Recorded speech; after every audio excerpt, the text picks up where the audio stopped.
1-800-545-LIVE. We offer to you the 90-minute audio cassette and the VHS video cassette. The 90-minute audio cassette is $5 and the VHS video cassette is $24.95. When requesting your cassette, please don't forget, requested by the tape number, and today's tape number is 437 and the letter B. 437 and the letter B. And address all correspondence to the Breakthrough Ministry, Post Office Box 20608, Chicago, Illinois 60620. As you continue listening, we hope that you will receive a spiritual breakthrough as you hear a profound and anointed message to be preached by Dr. R.D. Hinton. And may we remind you that no matter what it is that you are going through, come on here, Jesus, being assured that Christ is your answer.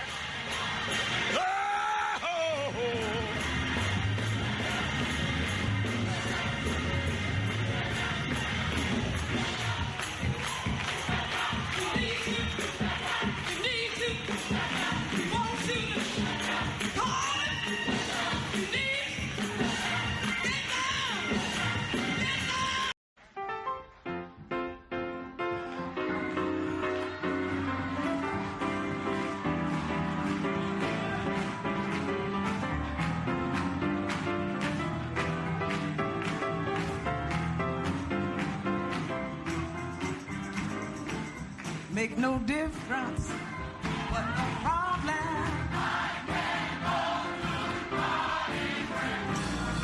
Yes, I have this blessed assurance. Yeah.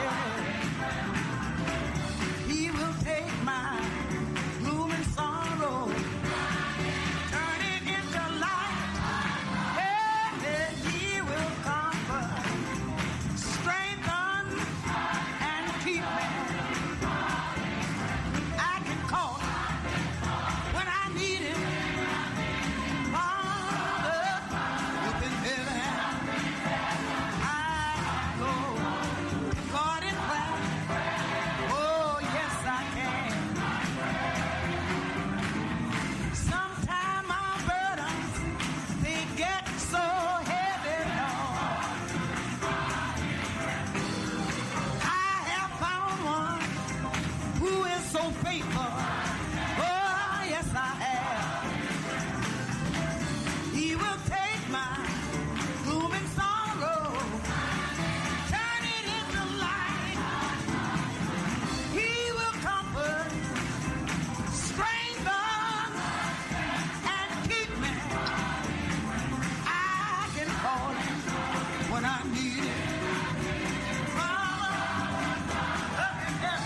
Yeah. Calling Tina.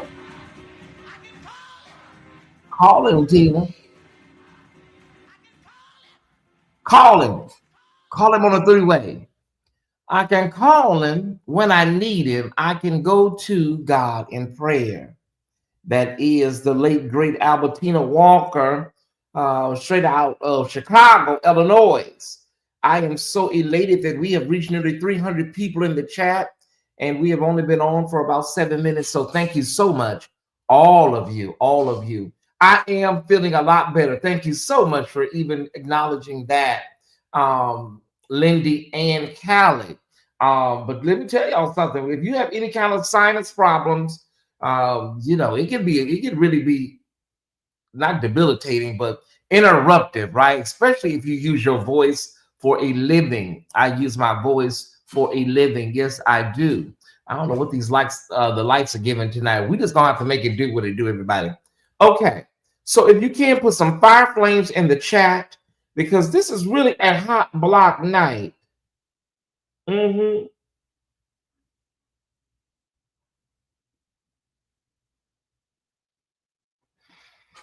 Hold on.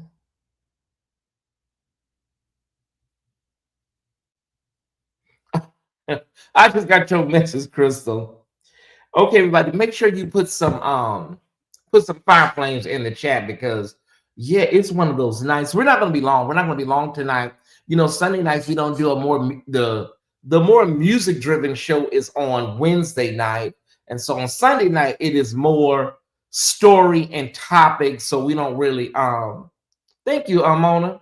We don't really do Overseer Ware. Like I just got off the phone with Overseer Ware. I'm like, hey, Overseer Ware. Hey, Overseer Ware. But yeah. Okay, so on Sunday nights, it's not a music driven show. On Wednesday night for the main show. Yeah. Enjoy seeing my brother Dr. Davis today. Let me see who all in the chat. I'm McDonald. Yes, Overseer Ware, Dr. Tonya, all of these doctors. Yeah. Did somebody say Dr. Williams? Okay, I thought, is Starlick in here? All right. I don't know if they didn't change these names around. I don't know if I saw Starlick or not. Okay. Yeah, thank y'all for tuning in. Do we have the gate? Does anybody know if the gate is closed? I don't know. Okay. Yeah, it is closed. Okay, for 1 hour or longer. All right. Pringle is just walking in that side door back there. Tyesse, the church. Yes, it was. I told Overseer Ware, every time I step foot in that church, it's like he's preaching tailor-made sermons for me. And today was the doozy of all doozies. I kid you not. Today just took me completely out, right? All right. All right, everybody. Well, we don't need a lot of fire flames, Lisa Coleman. Just do like 3. Okay, don't do too many, y'all. Don't do too many. Like 3. Because if it's too many, it may attract bots. Okay. Shout out to the LRL community, those that are in attendance. We love you. We appreciate you. Carrie Hudspeth, everybody, Renee Stewart, thank you so much. I appreciate your viewership. We are already nearly 400 people at 10 minutes. So that means that the Bush community is falling in with the Thai squad and all the LRL and everybody else that's in the sanctuary. 1155 spot on, Isaac Williams. But can you guys do me a phenomenal favor? Can you please hit the like button while we're all collectively thinking about it? Hit the like button. We're going to try to keep this show to 1 hour tonight if we can. We're going to try to keep this to 1 hour. We have some audio to listen to. When y'all get sick of the audio, then we'll stop it, because we've heard these stories a million times at this point. So I don't want to exasperate my audience, but can you please hit the like button?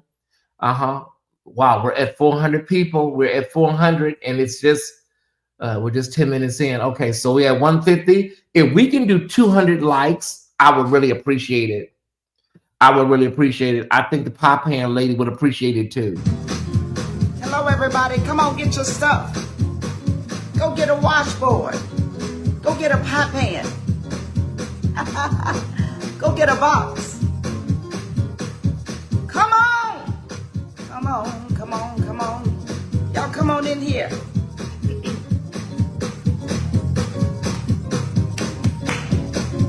Come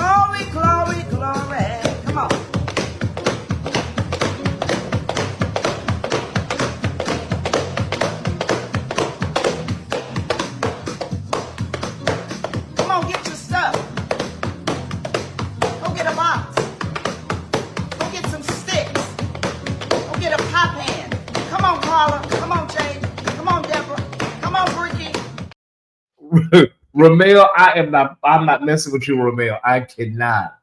All right. Thank y'all for tuning in. We're approaching 400, and we just need a few more likes. We only need 17 more likes. If you're in the building, show some love to your favorite blogger, If you're in the building, show some love. We only need 17 more likes. I know we can do it. And we're going to get the show started because it's been 12 minutes since we started the intro. Okay. All right. Okay. Okay, skip that. Okay. 189. We need 11 people, just 11 people, so we can start the show. We're trying to do 200 likes. We just need 11 more people. If you don't mind doing that for me, please, I appreciate it. Okay, we're trying to get out of here at 10 p.m. sharp, y'all. We're trying to get out of here at 10 p.m. on the nose. That's when we're trying to get up out of here. Okay. All right. Okay, let me know what the likes are looking like, y'all. Can y'all give me one more like? Oh, we're at 203. We got it. Thank y'all so much. I appreciate the love. Thank you so much. Let's get a few of our, bring this down.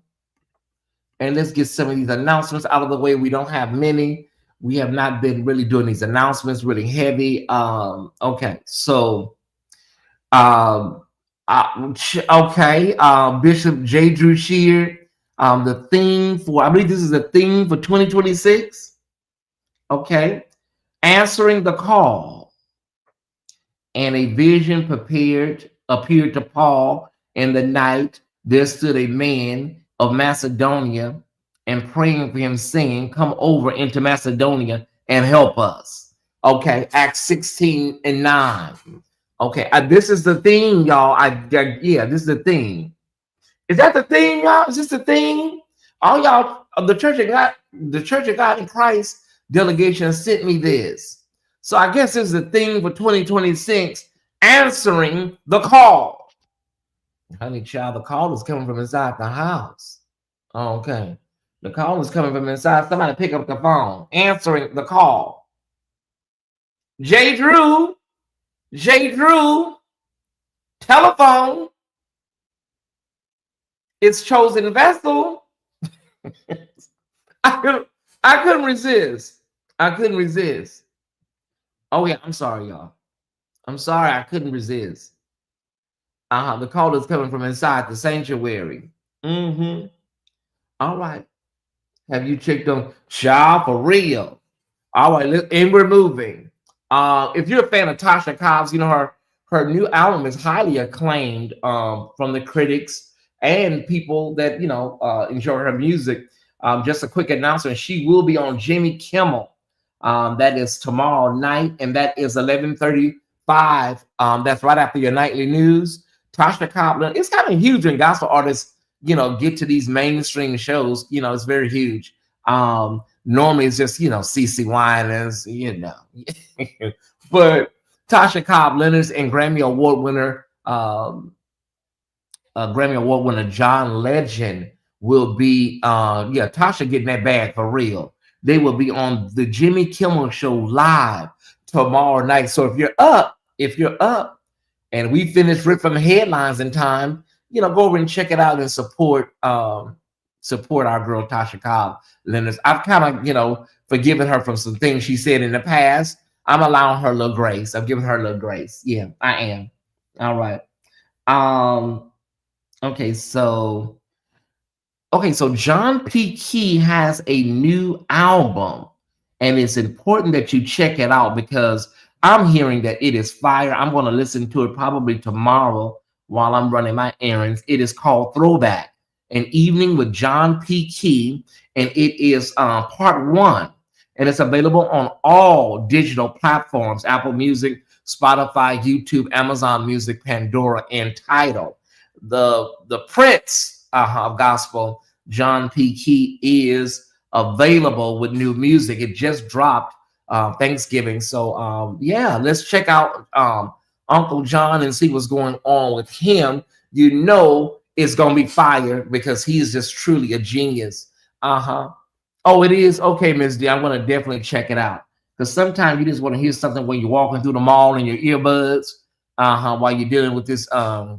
Okay, download it now. Okay, well, y'all go ahead and check out John new music. Okay. And speaking of the Church of God in Christ, if you are a fan of Valerie Daniels over in Milwaukee, many people enjoy her online. And so she's having the Light of the World Christmas concert with the Holy Redeemer Sanctuary Choir. And this is going to be on Sunday, December 21st. Okay, so Holy Redeemer Institutional Church of God in Christ. This is 3500 West Mother Daniels Way, Milwaukee, Wisconsin. So if you're in Chicago, if you are in Milwaukee, you know, they got a really great lineup of great singers that are going to be, you know, bringing in the holiday season with this Light of the World Christmas concert. Okay, I've listened to it several times already. He's my favorite male artist. Okay, all right. And I believe these are a lot of local artists, and these are some lesser known on the, you know, gospel, but they're still powerful singers. You know, sometimes you don't need all them Shirley Caesars and Tremaine Hawkins. Sometimes you need just some real good flat-footed singers, and that's when you really have a really good time in the spirit, right? You don't need all the time household names. Amen. All right. She's rich. Like, I know I say I'm rich, but see, I'm rich in stock, and my spirit is rich, but she rich. The Clark Sisters coming to St. Louis December 18th for a Christmas concert. Okay, all right. Okay, here we go. We got that out the way. Hey, Arbitron, good to see you in the chat, brother. Chantel is a member of my church and can sing. Okay. We already have a what do you call it? We have a referral. Romelda's putting his name on Chantel. He's putting his name on Chantel. All right. You know what? Speaking of that, y'all, you know, I told y'all about Kurt Carr's concert, remember? And you know, they say it was just phenomenal. I'm getting reviews, and yeah, they said it was absolutely phenomenal, Kurt Carr's concert. And we're gonna take a look at one of the amazing excerpts from that night. I think we have it. If we don't have it, we in trouble. Okay, we got it. All right, let's take a look. This is Karen Clark Sheard at Kirk Franklin's concert. All right.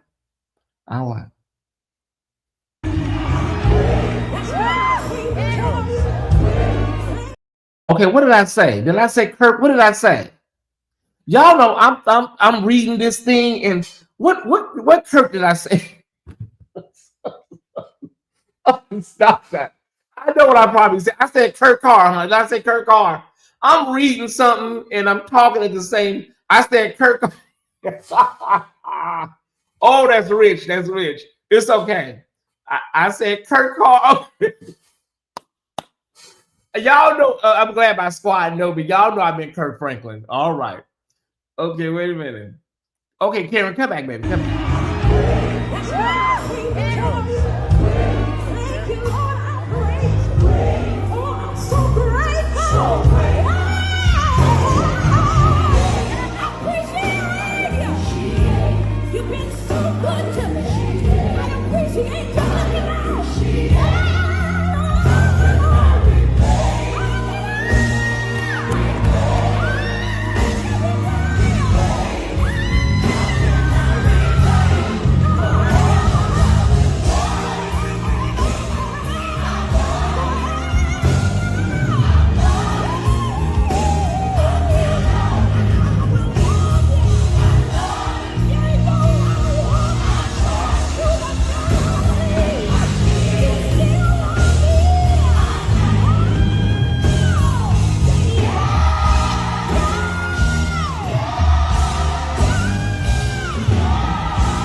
Yeah, Karen.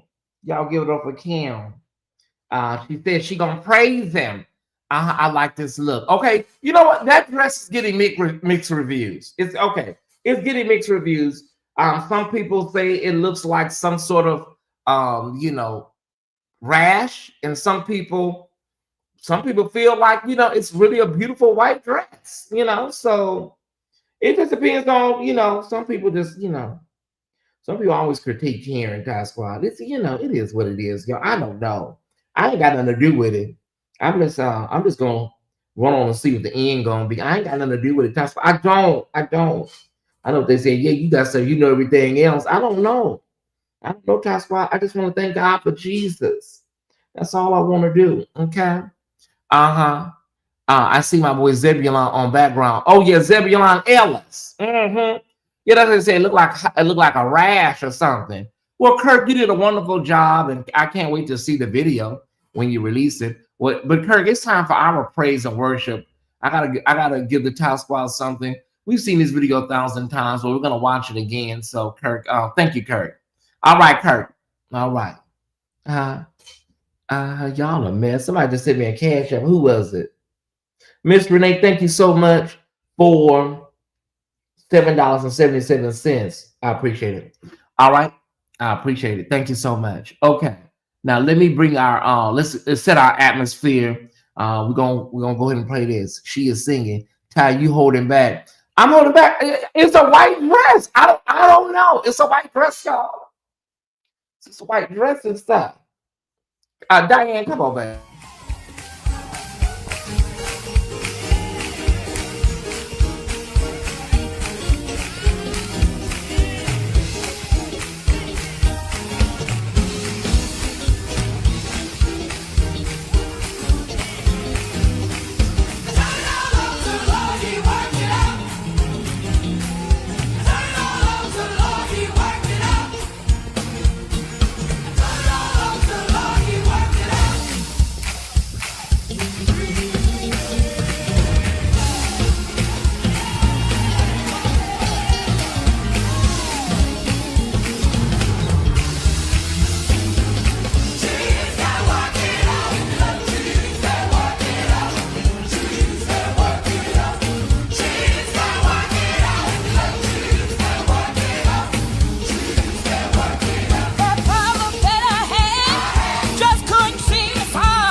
Mary, baby, he. Doctor in a sick room, he. Bread when you're hungry, he. Money in your pocket, he. Doctor in a sick room, he. Mother when you're motherless, he.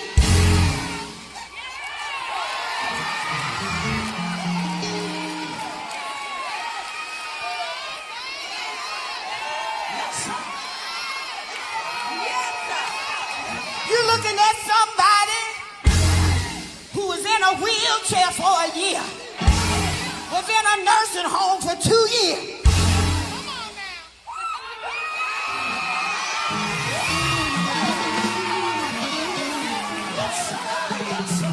Then I was on a walker.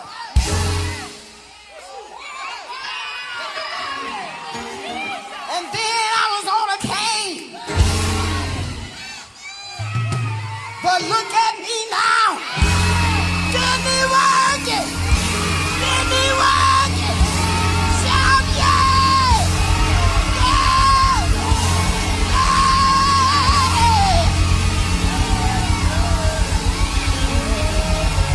Gave it over to the Lord.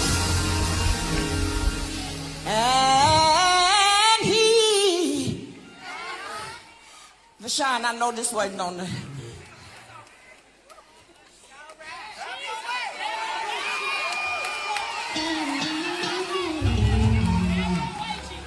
Mary's little baby, he.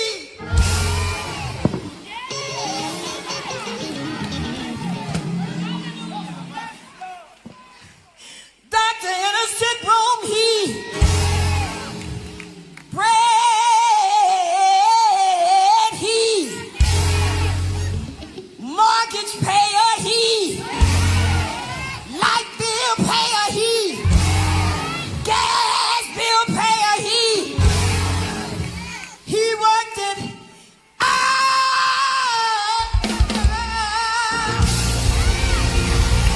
Yeah. He will. He will. He will. He will. God, yeah.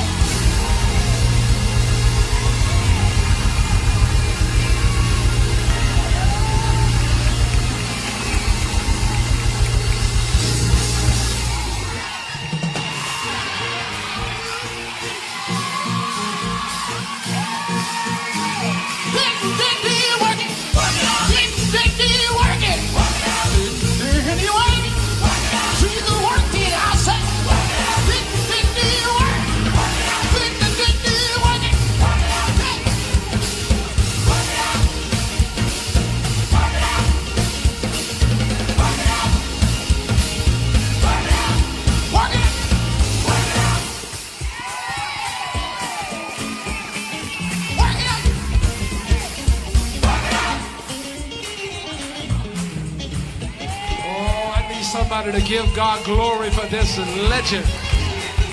Would you help me thank God for Sister Diane? Come on. William, what a blessing. Testify, mother. Woo! Tell somebody, tell him he worked it out. Come on, one more time. Let's give God glory for the anointing. He worked it out. He worked it out. He worked it out for me. Now, I ain't never had no shutoffs, but I've had some red notices. Yeah. I ain't never had no shutoffs. But I've had some red notices. I've had pink and I've had red. You know, there's pink and then there's red. But he will work it out. Ask me how I know. Always a good buffer for Diane to come in here and let people see that God can heal you. He can bring you out of a wheelchair, convalescent home, or wherever you may find yourself. Somebody says, "Cash, hold on, Diane." Thank you, Sister Katrina Davis, for $8.88. Thank you, Dr. Keon. Wait a minute. Oh, that's Keon. That's another Keon. Thank you, Dr. Keon Samuelson. Okay, I am the best thing on YouTube. Well, thank you, Dr. Keon. I don't like to, think about all that stuff. I don't think about it. I just feel like I'm Tyesse, Dr. Samuelson. God bless you, man of God, for 2888. Dr. Samuelson, I just think of myself as Tyesse. I don't think about that stuff. I really don't, y'all. I know honey, I'm cut, from a different cloth, but I don't think about that stuff. Thank you, brother. All right. Y'all, I don't really think about that stuff. I don't. Okay. Matthew, what about Matthew? Okay, child, listen. Okay. We keeping up with what's it called, baby? We keeping up with Anwar. Ooh, honey, we always got something going on with Anwar. Okay, we keep it up with Anwar. Let me see what's going on, Matthew. Hold on, Matthew. Whoo, child, every week is something else. Okay. This Sunday we're switching cities. New York rep in Chicago, Chicago rep in New York. Same spirit, same family, 2 cities, 1 movement. Let's show out. I'm confused. Okay, there's another crossover. Okay, are we saying, okay, Matthew, are you saying that, okay, let me get the city, wait a minute, okay. This Sunday, we're switching cities. New York rep in Chicago, Chicago rep New York. Same spirit, same family, 2 cities, 1 movement. Does anybody know what that means? I'm sorry, I'm lost. I'm a public school student, y'all. I don't understand. Okay. Maybe they're switching, like, I mean, yeah, how loose are we talking here? Somebody say, Matthew, I cannot. I don't know, Matthew. Listen, we still with you though. We hanging in there with you, Matthew. But I don't know, bro. This is a lot going on. They just have 1 service with both churches instead of 2 services in different cities. Oh, they could have just said that, Lindy. Why didn't they say that? Just stay in Chicago. I told Matthew, just stay over there in Chicago. A lot of money to be traveling like that.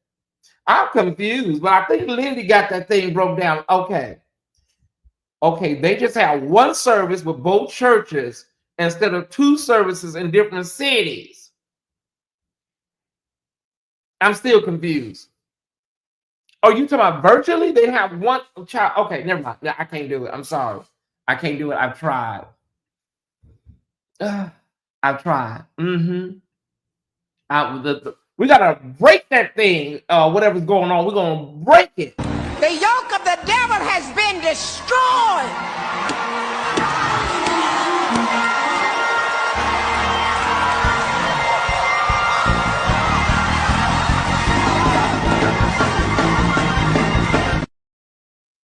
Okay, I'm sorry. I'm back. Yeah, it's been broke. That thing has been broke. We have to break it. We have to break that thing tonight, y'all. Okay, mini convocation for just 1 Sunday. Mother, I got some information for you about them. I will call you later. Oh, please. Send it to me now. Is it juicy? No, I'm just playing. Okay, y'all, we got a story. We got a story out of Montgomery, Alabama. Do you know this man? Do you know this trade? Stop, Tyesse. Serious story. Okay, we got a story out of Montgomery, Alabama from Alabama.com, where a man walked into a service, a small church in Alabama, Montgomery, and robbed 7 people inside of the sanctuary. Very small congregation, but yeah, he got away, and the police are still looking for him. Child, now it's a special place in hell, sir. Do we have anything from the police, sir? Do you know what part of hell you going to? You're going to the VIP section in hell. The incident took place, at the church at Eastern Oaks on Wares Ferry Road in Montgomery, Alabama. A man walked into the church around 8:28 p.m. with a men's ministry dinner and football watching event was underway. Video from security camera shows him wandering the parking lot and then the church interior before he confronted people in a hallway. The victim say the robber used a pew to demand compliance. He ordered those present to get on their knees, empty their pockets, took their wallets, cell phones, and lined them up against a wall. He also threatened that if they called the police in less than 5 minutes, he would shoot his way out.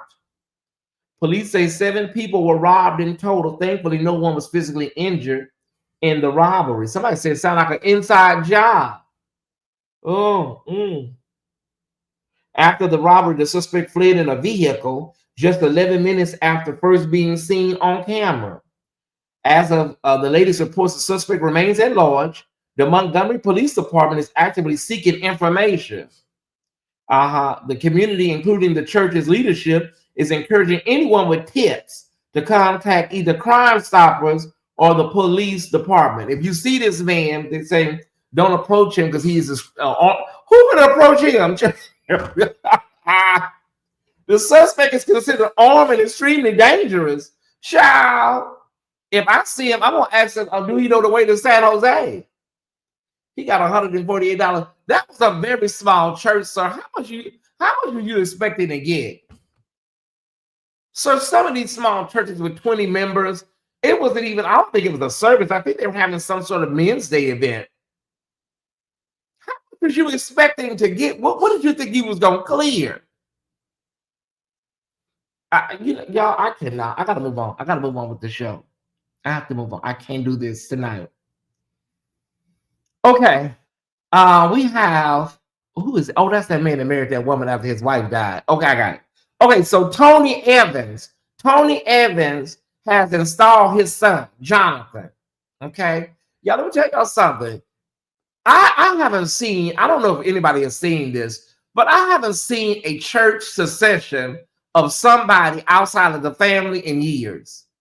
Has anybody seen a pastor put in place a non-family member pastor in the last 16 months? That wasn't a son, a nephew, or yeah. Okay, so the installation, when was the installation? Oh, it was today. I think it was today. His name is Pastor Jonathan Evans. They don't look nothing alike. Oh, wow. Because the son is very good looking. He is. Hey, Professor Ogilvie, the Lord your God will be with you wherever you go. Joshua 1:9. Okay, pastoral installation service. Okay. Has anybody is there anybody in the chat that has ever been to Tony Evans' church? Because I don't even really listen to him. I don't know. Do he hoop? He's more one of those, TED Talk pastors. Like, remember back in the day, Fred Price, he would do more teaching than preaching. I can't say I've ever heard a sermon by Tony Evans. I just don't. Oh, you saw one today? Tubman, and we see how that worked out. Oh, yeah. Yeah, he's more of a teacher. The few times that I've seen him, he was talking. He's not going to give you no Baptist hoop, y'all. I have a long time ago. He teaches. Okay. All right. Well, congratulations to Jonathan on taking over your father's ministry. He did step down, They said he stepped down. He stepped down. I don't have anything to do with it. They say he stepped down, baby. I don't know. I don't know anything. Please don't ask me no questions. No questions to the press. I love this family. He is an awesome teacher. Priscilla Schreier is his daughter, and she's phenomenal. Oh, okay. I've heard of her. Now, I've heard of Priscilla Schreier. He's in my city, really large congregation. Okay. He doesn't speak in tongues. It's because of the buckets. Okay, y'all, we move. We better move because we're going to get in trouble. We better move because we're going to get in trouble. Okay. Where am I going? Where you going, Tyesse? You got to go somewhere. Okay. If you haven't heard, Myron Williams has resigned from Chosen Vessel over there in Houston, I believe. Yeah, he has resigned and whatnot. And Myron Williams has officially announced he's leaving Chosen Vessel Cathedral after a long tenure. Okay, some sources describe it as a transition. Almost 30 years of service. Yeah, okay. Okay. I think, and I'm not gonna beat this into the ground, y'all, because I'll be honest with you. That's why we really don't really care like that about the Church of God in Christ like that. We really don't. Not that we're being dismissive, because we love the Church of God in Christ. We love Baptists. We love AME, but we're not really vested like that. Like, we're not really deep Kojic. I got my Kojic connection, of course, but we're not invested to be doing a whole hour commentary on this. I'm sorry, we're not.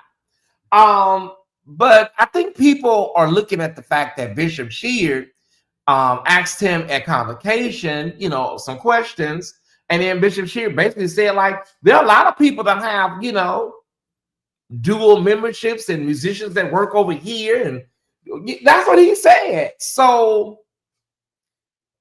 so for this for this to happen less than a month after convocation, y'all, it's a little odd, And so I'm gonna pose a question to you guys. Do you think this was a forced resignation, or do you think this was a natural occurrence, right? So you get to dictate what you think this story entails, right? I mean, I love church. I grew up with these new churches. Baby, this ain't it. It's really not. So, Pascal, what do you think happened? Can you do one sentence? Just put one sentence, what you think exactly happened. Because Bishop Sheard just was over there, asking him questions in the pulpit like he was on an episode of the First 48. Told a flat out lie, something happened. What do you think it was over there, chosen vessel? You think it was over there, chosen vessel? Or do you think it was just Myron probably said, listen, I think it's my time. I think I need to, let me go and get this over with. Are they in the Dallas area? Okay, I thought they were in Houston. Okay, my bad. They're in Dallas. Is that, you know what? I think they're all over there in Fort Worth. Are they in Fort Worth? It was money. Okay. What else they say? Let me see what they say. Okay, on his social media, Williams expressed gratitude for his time and leadership. He wrote a public thank you for leading the international music department. His departure is referred to by some supporters as a transition, perhaps implying more than a simple resignation. But specifics, okay, new role, move, personal reasons have not been clearly articulated in public domain. He was presented with an option or two. Marvin fired him. Oh my God. Okay, for those coming in, we're talking about Myron Williams, the international head of the Church of God in Christ music department. Yeah. In his video, he said he made the best decision based on the options he was given. I think it was forced. Don't care enough to get. Okay. It may have been forced to resign. Okay, well, Myron, listen, baby. So now you're fully, where you're at, baby. Okay. Now you can be invested over there at the church where you at. Okay, at the Church of God in Christ. All right. Bishop Sheard, your theme this year. What was the theme? Let me see what the theme was. What was the theme? Answering the call. You need to answer that man's phone call. Answer his call, because now he got a lot of. Now he's available. Yeah, he's available a lot more now. Okay. Or he was given options. Bring Professor Stevenson back. Okay. Greater Love Center Carver. Oh, I cannot. Y'all are mad.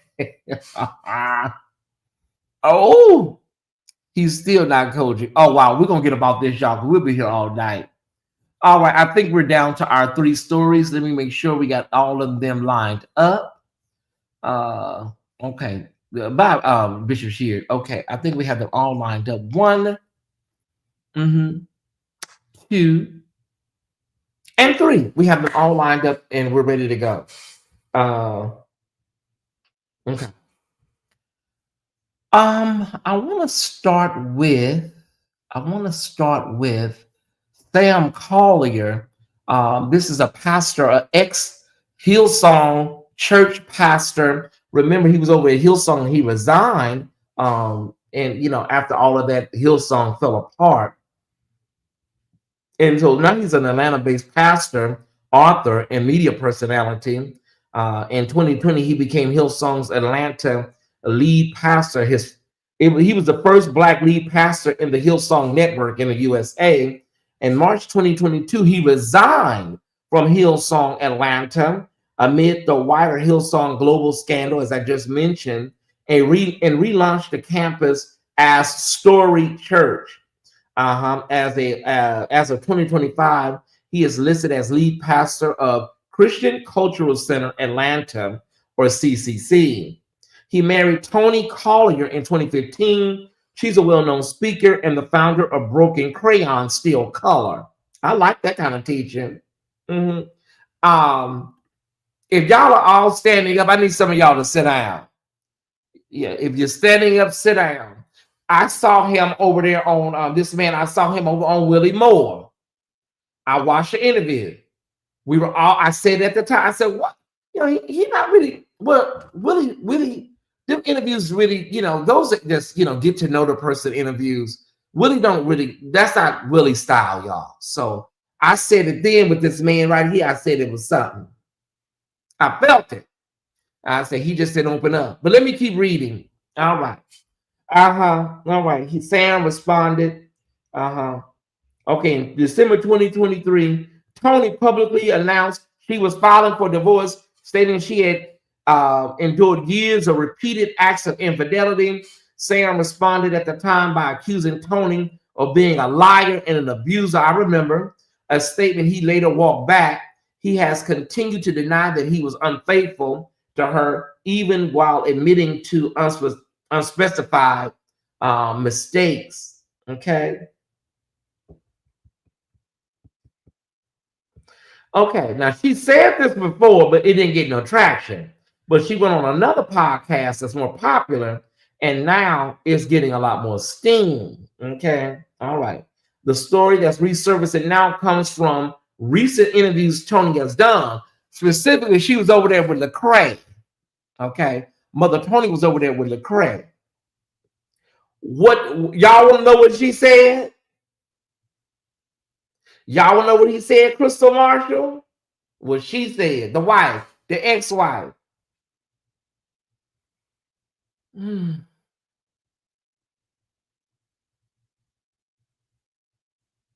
Y'all want to know?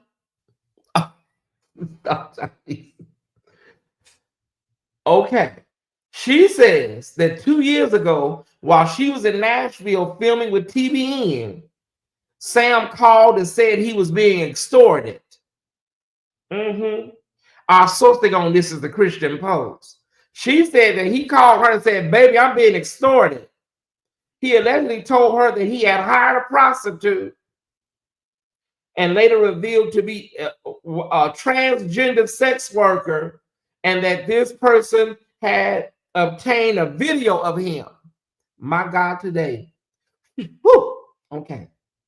Toni claims the sex worker used the video to demand money, threatening to go public, and even show up at their church. They had planted Hillsong Atlanta, later Story Church. She says about $10,000 was sent to the person in an attempt to keep the situation quiet. Again, our sourcing on this is the Christian Post. Toni presents this as one episode in a long pattern of what she calls sexual sin. I'll go through them at this time. Long-standing porn use, paying women for sex, and broken promises to stop. She says the incident was basically the final straw and led to her decision to end their marriage. All this is alleged now, Tyesse Report. It's just alleged, okay.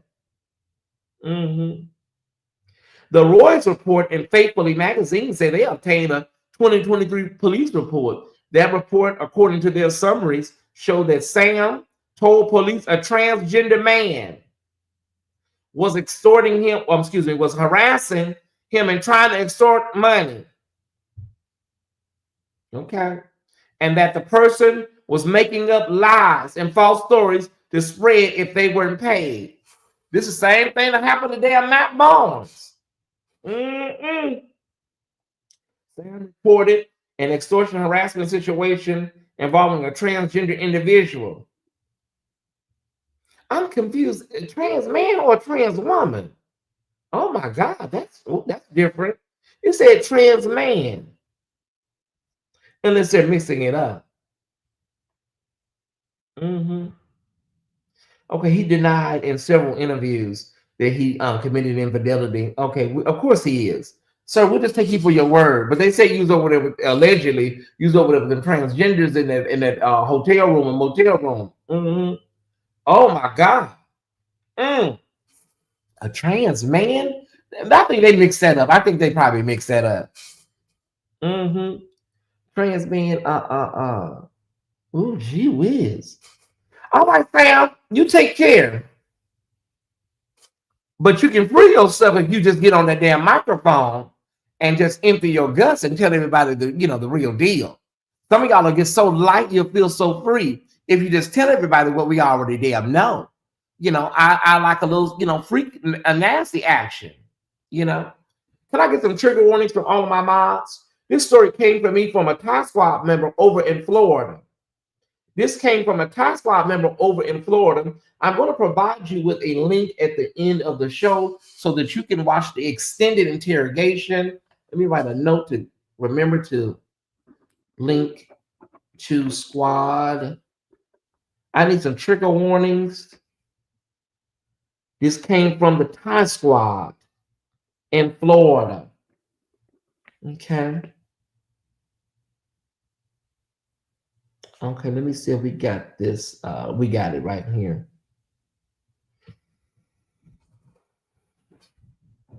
The video, the interrogation, it's just really, really disturbing. The manipulation, the gaslighting from this man is really highly disturbing, right? It's highly disturbing. Okay, and so this is over in Nassau County, Florida, Green Cove Springs, Florida. I need you to really pay attention, Tyesse Squad. Green Cove Springs, Florida, Nassau County Sheriff's Office. There was a multi-agent child sex crime sting run by the Nassau County Sheriff's Office in early 2025. The sting had two phases: Special Operation Deviant Nightfall, a 4-day operation, and a follow-up phase called Deviant Sunrise. Several prominent people were arrested. In total, 23 men were arrested. But if you look right there at the top left corner, that is Pastor Willie Leon Wright Jr. Hey, Ray. He was one of the many men. But the problem comes in that makes it just absolutely disturbing. He went to meet a minor. He went to meet what he thought was a 13 or 14-year-old, right? With his child, his 3-year-old, in the car. I'm going to give you the link so you can watch the interrogation. Okay? Thank you, Sean Creates HQ. Thank you so much. I'm going to give you the link tonight so you can watch this interrogation. It is something you probably won't get out of your head. Okay? All right. Yes, he wanted to meet the 14-year-old at a gas station with his 3-year-old son in the back seat. Stephanie, the 3-year-old was in the back seat while you are going to meet a 13 or 14-year-old. Now, from what I heard, this man was already on I believe, I got to double check that he was on a registry on an offender list. We got to double check that, but I think that's the information that was given by the YouTuber that I'm going to give you. So he was arrested. It's I cannot, y'all. I cannot. Okay. This thing had two phases, as I told you. Undercover officers posed online as 13 and 14-year-old children and waited for adults who were willing to travel to Nassau County to have sex with them they believe were minors, with who they believe were minors. In total, 23 men across Florida and Georgia were arrested in the combined operation, including a military pilot, an elected official, and Wright, who was a pastor. Wright is accused of engaging in a sexually explicit conversation online with someone that he believed was a 14-year-old girl. He allegedly agreed to travel to meet the girl in Nassau County for SEX. When he showed up to the meeting location, deputies said he had his 3-year-old child with him in the vehicle. Sheriff Bill Leeper has publicly said that Wright I'm gonna word it like this. The sheriff said that this man may have given the baby something so that the baby could sleep, like a couple of tablespoons of, NyQuil or something like that. So he gave the baby something, so the baby was just like, yeah. Okay. The child was removed from the situation and placed with victim advocate child protection. I'm going to send you the whole interrogation. You just have to see it. That's all I can say. You have to see it. He was charged with traveling to meet a minor, using a computer to seduce, solicit, or lure a child, and misrepresent age, using a two-way communication device in the commission of a felony. His total bond was set at $390,000.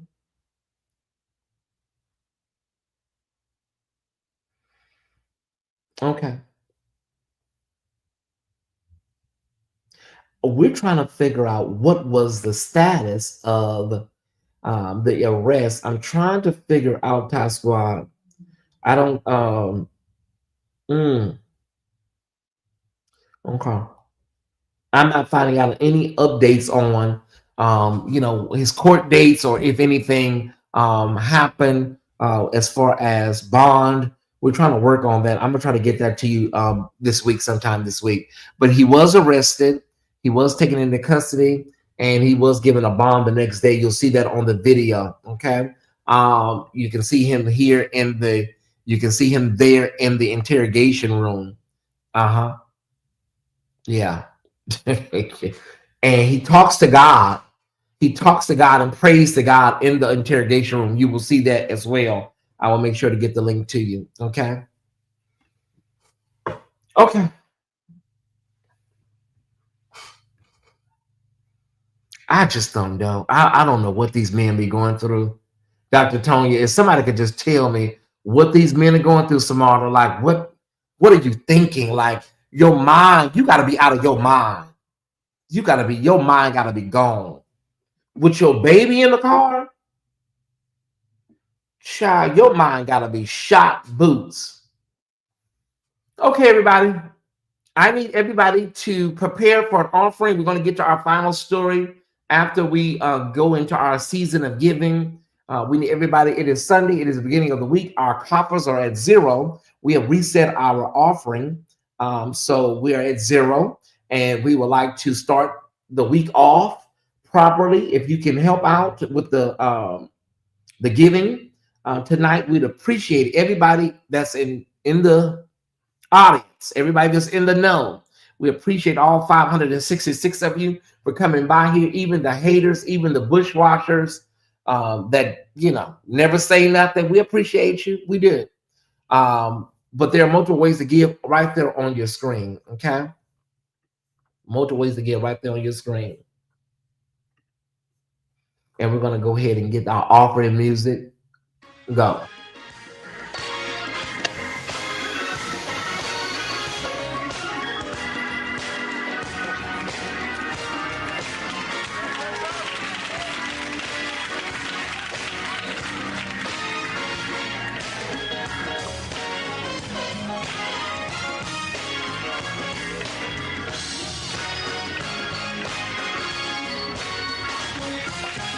I love the parade in and out.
All right.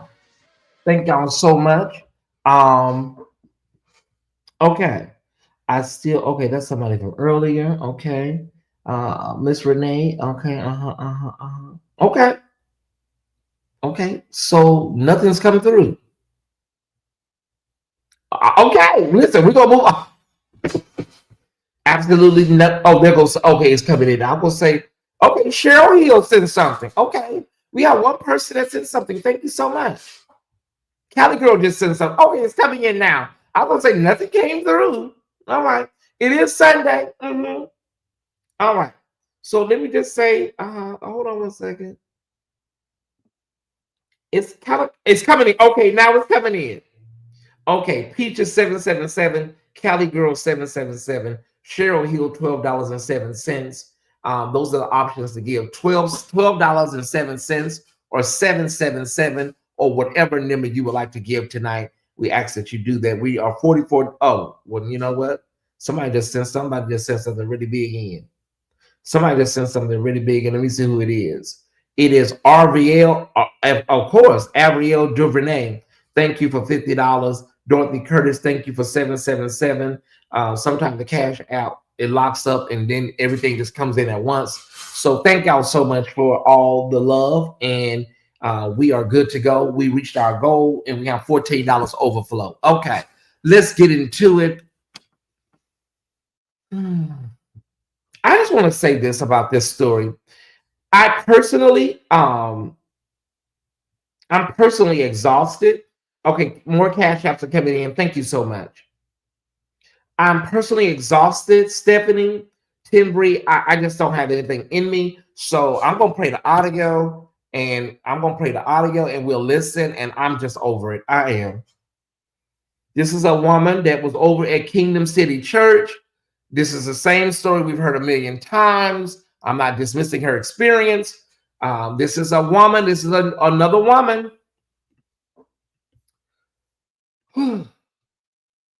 Brian CARN. Her name is ADAIRA. I guess it's ADAIRA. Okay. Love y'all more. Okay. She went live earlier this afternoon. After church, she went live and she did a video called "Reasons Why I Left Kingdom City Church," and then she titled it "Prophet Brian CARN." Y'all, here we go. Let's just listen in. Remember, there is a baby. Romel, I am tired. I'm tired.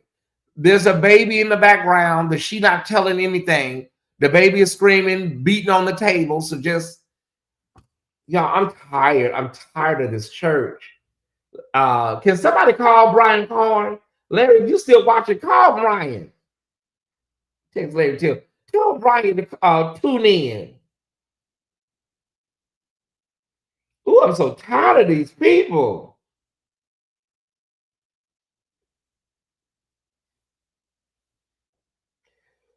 Oh, child.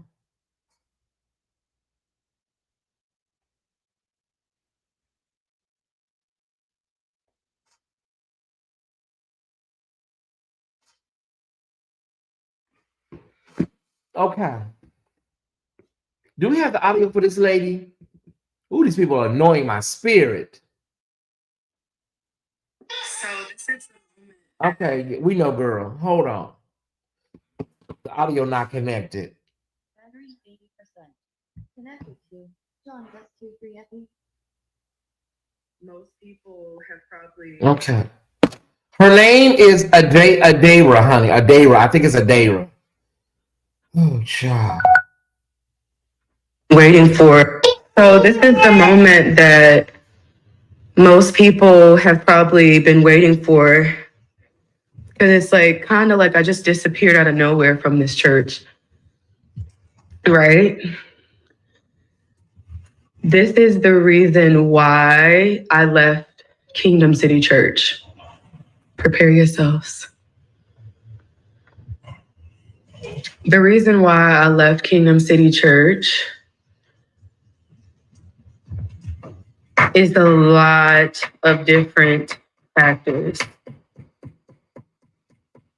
I'm going to keep my words right, and I'm going to use my words correctly, even though I have everything documented from the very moment that I was approached until now.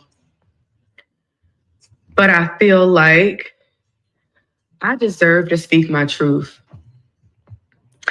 It's okay. It's the truth. I shouldn't be frightened or scared to speak my truth because there's fans worse than the beehive that he has. And just a lot of factors. There's some people there, allegedly. There's some crazy people that are possessive over him, right? But it's not just them being possessive. It's something that someone is doing, I have to use my words wisely, to cause these women to be very possessive, right? To the point where it drove me out. When I look at this church, right, and I look at these members, I am grateful for them. I'm grateful for the people there. I'm grateful for even down to the leader. But I can say that I had one of the worst stages of my life going to that church.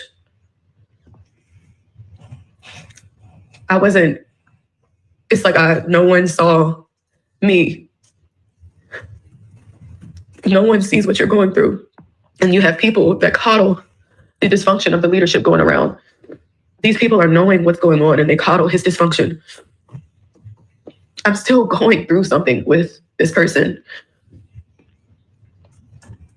And there's people that sit there and coddle his dysfunction.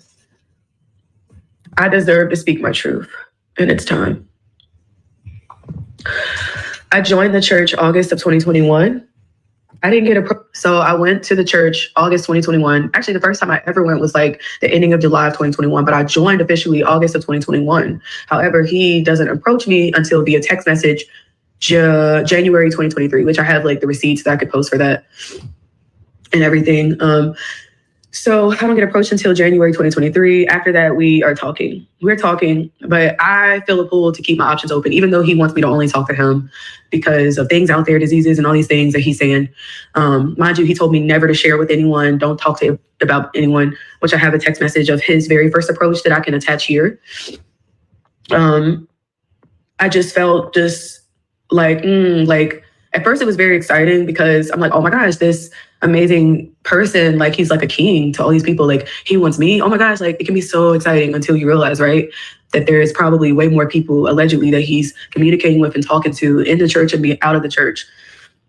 So proceed to July 2023. Beforehand of July 2023, I get asked about or presented an opportunity for a threesome, right?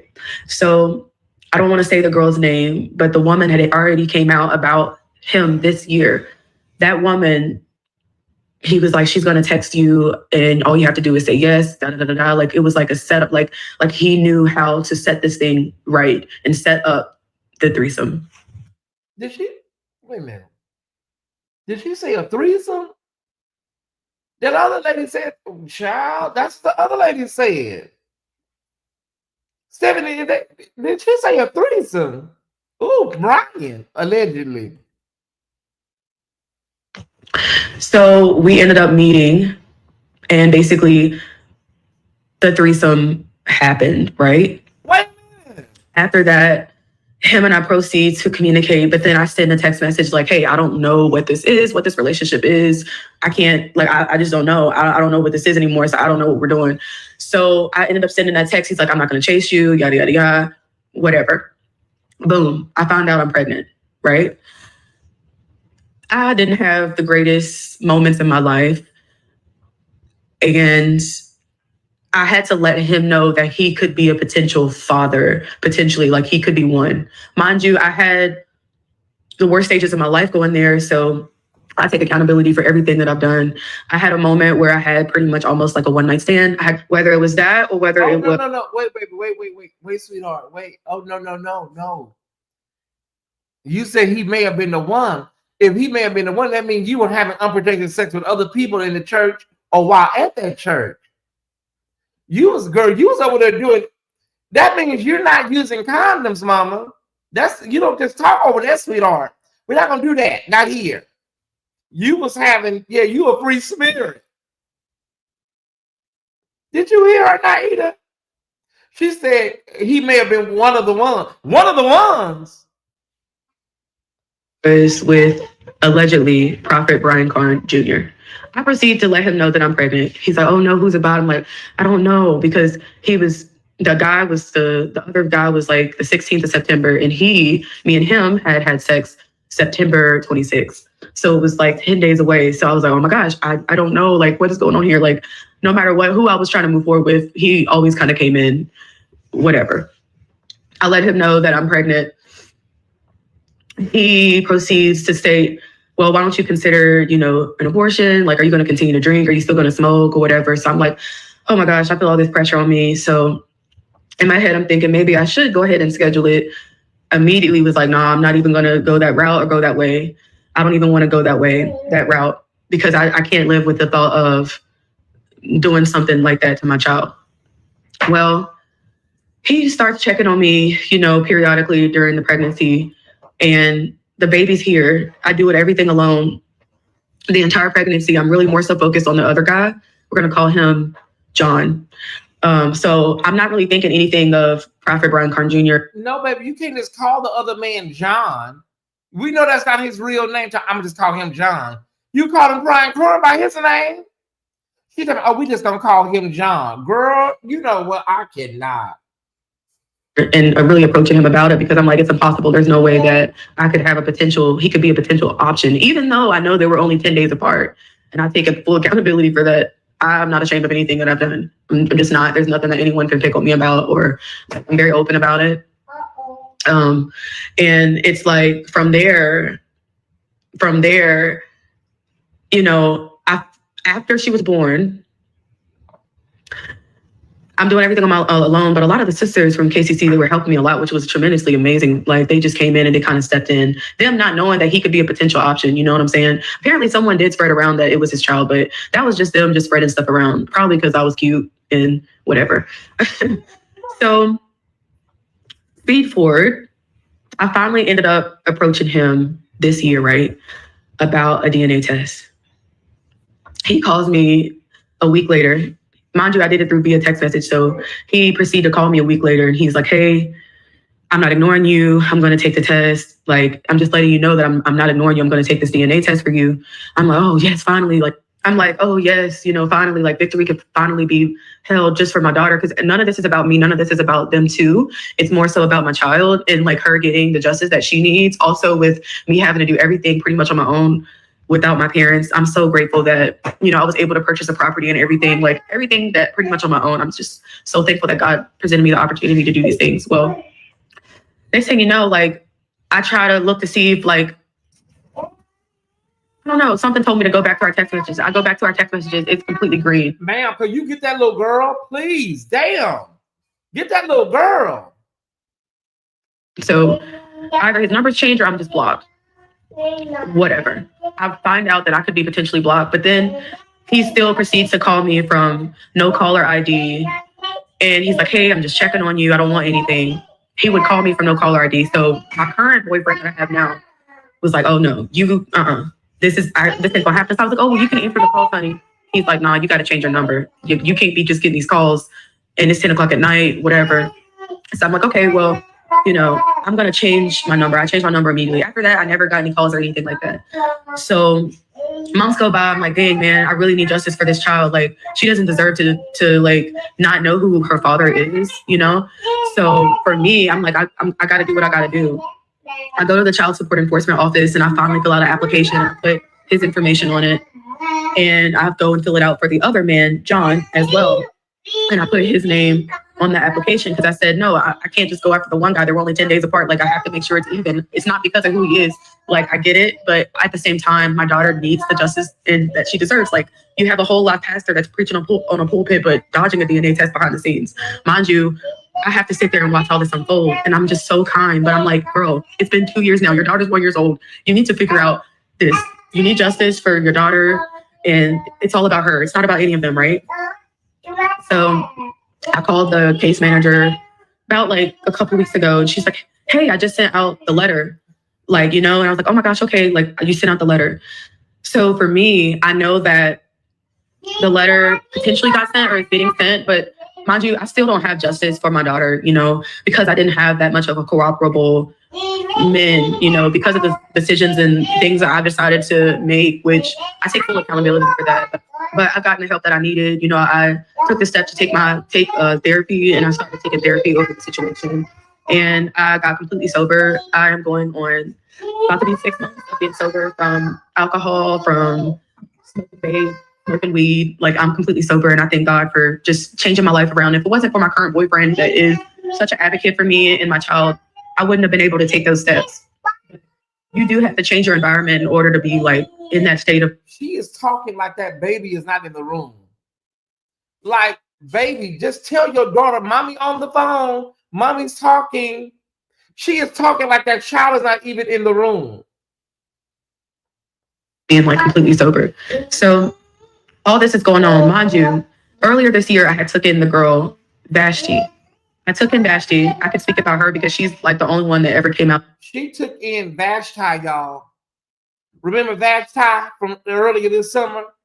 She took her into her house, allegedly. Because we ain't heard from Vashti. I went around there. Vashti ain't saying nothing, so we're going to say allegedly with Vashti. She allegedly took in Vashti as a roommate. Now, Vashti, baby, this woman out here saying she took you in. We need to hear from you in 48 hours. About him, probably the first one that ever came out openly about Prophet Brian CARN Jr., right? Shout out to Vashti. She's such a beautiful spirit, man. She's just so beautiful. I took her in and I had to see her crying on my couch, crying about certain allegedly things that went on that she had to find out about. And I was like, oh my gosh, this is crazy. Like, I was like, you know, remember when we all had our thing, our situation back in 2023? Well, I was like, I can't prove to you the things that you're finding, but I can affirm you that me and him did talk back in 2023. She was like, oh my gosh, you know, like, she sat there and had to hear that story. And mind you, I'm taken, and I was trying to protect her in a sense. Well, the way that situation went down was some women ended up calling her, I guess, and they got a hold of her, and she found out even more things. And that allegedly is how she ended up even making the post.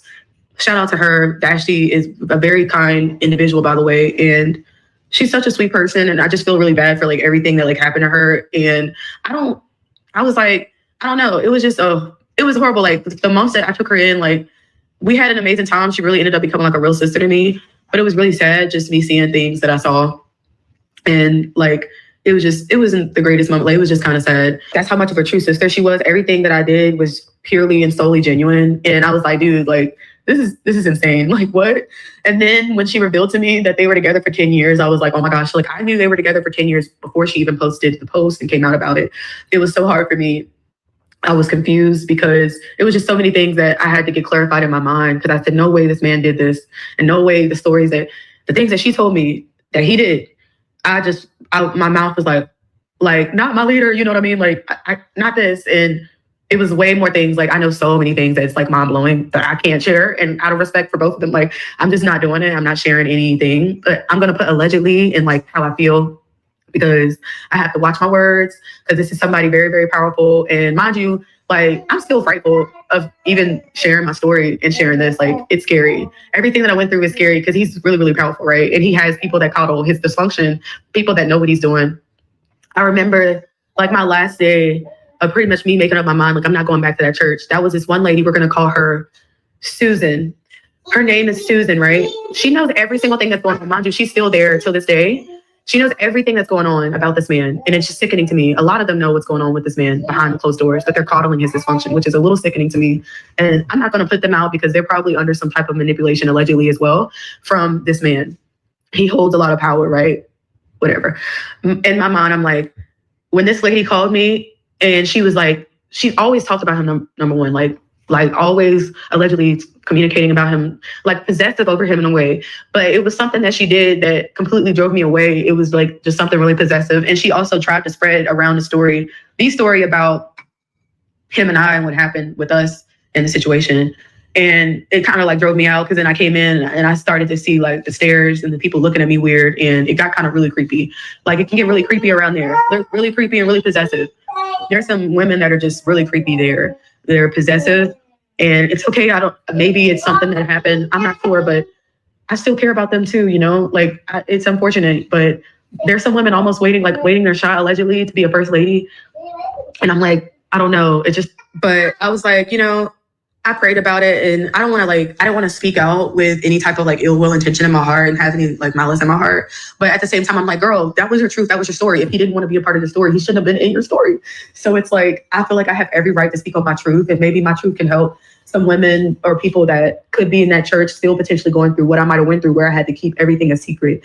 And while I'm seeing him raise his hand in victory, I'm struggling and I'm going through things inside because I have to keep things secretive between me and him, even when we started talking. Mind you, I told y'all I was keeping my options open because I said, something right here. I felt like, you know, there were certain things that I approached him about, and he even got one girl to call me on like a 3-way to prove that he wasn't communicating with her. I found out years later that he allegedly was talking and still communicating with this lady through my friend that I took in. So it was like so many things when I took her in that got like officially confirmed that I was like, oh my gosh, this is insane. Like, is this really my pastor? Like at the time, like now my ex-pastor. But this is someone that like, you know, I looked up to and I highly admired, and I was like almost kind of like scared of in a way. But like, I don't know. It was just so many things that like I was just scared to communicate or talk about. But the fact that I'm like still going through the process of like waiting on this DNA test to come back, I just really don't genuinely know. But I can say that like I'm a really nice person. Like I wouldn't harm a fly. And I just hate that like I had to go through something like that. I don't know. I just feel like, you know, I don't know. I would get the shirt off of my back. So I don't understand why I would be the one to go through something like that. Like, why me? Why can't it be anybody else? I take full accountability, and I know that I played a part because two is like, it's two people that are involved. So I get it. But at the same time, I'm like, girl, like, don't be frightened to speak up and tell your story. Like, be honest, it's okay. And then I see my friend get attacked like that. And I really care about her as a sister. I'm so serious. My friend Vashti, I really care about her a lot. And I just seen her get attacked. I seen the scrutiny. Like, I seen the people from KCC like swarm on her like the bees, like almost like the beehive for Beyonce. Shout out to Beyonce. But it was like, no, like I'm gonna speak my truth. Like I told my dad. My dad was like furious, like not like that, but he was ready to like speak to him allegedly. But I was like, Dad, like don't worry about it. So my dad ended up just telling like his brothers and sisters, and like I'm just so glad that God like protected me, because like God's rejection is his protection. So I'm glad that it didn't end the way that I wanted to. And sometimes I even still feel a pull to even attend that church and go there. But it's like, girl, everything you went through, you must be that crazy, like just crazy, you know. But I had to speak my truth. And for anyone that might be going through, you're loved, sister, you're loved. I'm not even going to speak on anyone else's story or anything else that I know, because I know a lot. I found out so much information. It was mind-blowing to my brain, to my mind. But I say this to say that maybe God helped him to get help. And I'm not like trying to count his sin against him or anything of that nature, because I believe that God could change him. I really do. But I also deserve to speak my truth. I have to be okay knowing that some people are going to speak up and speak negative and ill will about me or the situation, because they always want to blame the girl, but they never want to look at the actual person that holds the power, which is kind of creepy also in itself. But like, I deserve to speak my truth, and that's okay. It's okay. It's okay for me to speak my truth. And I am almost okay. Mommy's here. It's like I'm almost. You're 20 minutes in. You talk about mommy's here. 20 minutes in, she talking about mommy here. Girl, you should have said that in the beginning. I can't do no more. I'm sorry, y'all. I can't do no more. Sis, I don't know what to say, baby. Listen. She said, mommy here. Girl, it's been 30 minutes. This is her. She did this intro on Instagram, y'all. I'm going to play the intro she did. So this is the moment that most people have probably been waiting for, because it's like kind of like I just disappeared out of nowhere from this church, right? This is the reason why I left Kingdom City Church. Prepare yourselves. The reason why I left Kingdom City Church is a lot of... That was the teaser she did on Instagram, y'all. That's the teaser. And then she look at the link. She said, go to the link. And then the link takes you to her YouTube. So I think a lot of these women know what they be doing, baby. That was the teaser. Now she was beautiful, but these, you know, most of these pastors, Theo, they just have a type. They have a type, but that just came out of Gigi's playbook, y'all. Book, line, and verse. And she hooked up with child. Listen, I haven't heard them from Vashti. Is it Vashti or Vashti? I haven't heard them from her. Girl, she said you was over there sleeping on her couch. She said you was over there sleeping on her couch, so I don't know if Vashti want to come out and address any of this. Get your funds, I guess. Now, I think what a lot of women think is that we are, you know, dismissive. We're cold. We're not. We're none of that. We're none of that. We know we've been in the game so long in the Black church. We know what spiritual abuse looks like, the body language. That's how we're not dismissive. We're not like turning a deaf ear to you, sweetheart. We are just seeing it so much. We know what the talking points are. We know how the story is rolled out. We just get it, baby. We just get it. I'm gonna say this as I try to get my throat together. I'm gonna say this. I think right now in this season, I know the church is supposed to be a hospital. That's what they say, but I think if you're wounded or if you are vulnerable, there it goes. If you are tender, if you are wounded, tender, raw, I think you should go get therapy and then go to church. I don't know if anybody agrees. I seen like 100 people come up in here, y'all. Okay. So we're going to run this offering one more time because I've seen about 100 people came up in here. I sure did. If you are vulnerable, if you are raw, tender, you know, baby, listen, I say go to therapy, get healed, and then go to church. It used to be the other way around, or you could do it in combination. I'm sorry, y'all. I say don't. I don't know if anybody agrees, but honey, go to therapy first. Because when you're in these churches and you raw, and these pastors are really, really, you know, baby, you're right for the picking. Why are you telling this and then don't even know who to that? That's the comment of the night. Everybody's asking that. Like, girl, you haven't even got the results yet. What if you do all of this and the other man, John, is the damn daddy? I seen somebody in the chat say, girl, your mind is ate up. Your mind is ate up, like for real. I'm going to say this, y'all. I mean, Brian CARN, you know, his legacy is what it is, y'all. I mean, it's very little I know we can say at this point. It is what it is. The people, he's a great offering raiser. He's a great offering raiser. He's very charismatic. I'm just I want to tell y'all, the people are not going nowhere, y'all. They're not going nowhere. Bishop Gates ain't going to do nothing. We heard the letter, the statement over the summer, y'all. It just ain't nothing happening, y'all. Unfortunately, there will be more women. There will be other issues that I will be reporting on. Of course, they will always be alleged. But my mom used to say, honey, everybody ain't lying on you. Everybody not lying. Now, we don't know this lady. This lady could be just some random, you know, disgruntled lady, but she sure got a lot of details. She sure got a lot of details. And she said she just disappeared from that church. She said everybody was looking for her. And one Sunday she just left. She just walked out the side door. She wants her baby daddy to be Brian CARN. His raspy singing voice got them all going crazy.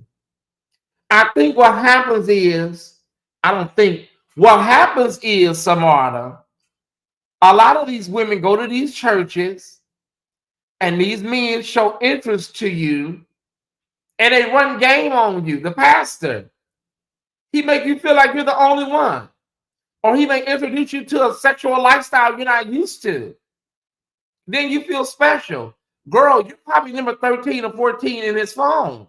It's a lot of women. And then When it don't work out, you run to TikTok and YouTube. Well, he preached breaking ungodly habits this morning. Brian Clark, listen. Brian Clark can tell me anything about, moral. He couldn't preach to me about Brian. I wouldn't sit under Brian Clark personally, but that's neither here nor there. But he couldn't tell me anything about moral anything. Oh no, no. I'm sorry. No, I mean it's like we had Demetrius Senegal do an open rebuke. Demetrius Senegal did an open rebuke. Oh wow, thank y'all so much. I appreciate the love. Story Eye Marjorie, thank you so much. Shelly Bowden Strickland, Clifton Hill, thank you for $20. Don's Isaac Williams, thank you, brother. Markeisha Talimine, Dorothy Curtis, Shelly Bowden Strickland, Stacy, thank y'all so much. If we get 23 more dollars, we will double our goal tonight. If we hit 23 more dollars, our goal will be doubled tonight, right? And thank y'all. I received one of my Amazon gifts today from Bees on Mars. Shout out to her in her absence. My Amazon wish list is available if you want to, get something from there. He couldn't tell me. No, Brad Carter couldn't tell me anything. That's why when he was talking to William McCrae, William really couldn't let loose because that's going to be his pastor. That's going to soon to be his pastor, y'all. But child, honey, bam. If he would have caught William before that, I think William would have told him something. Ain't no way in hell you gonna tell me something about moral issues? Child, listen.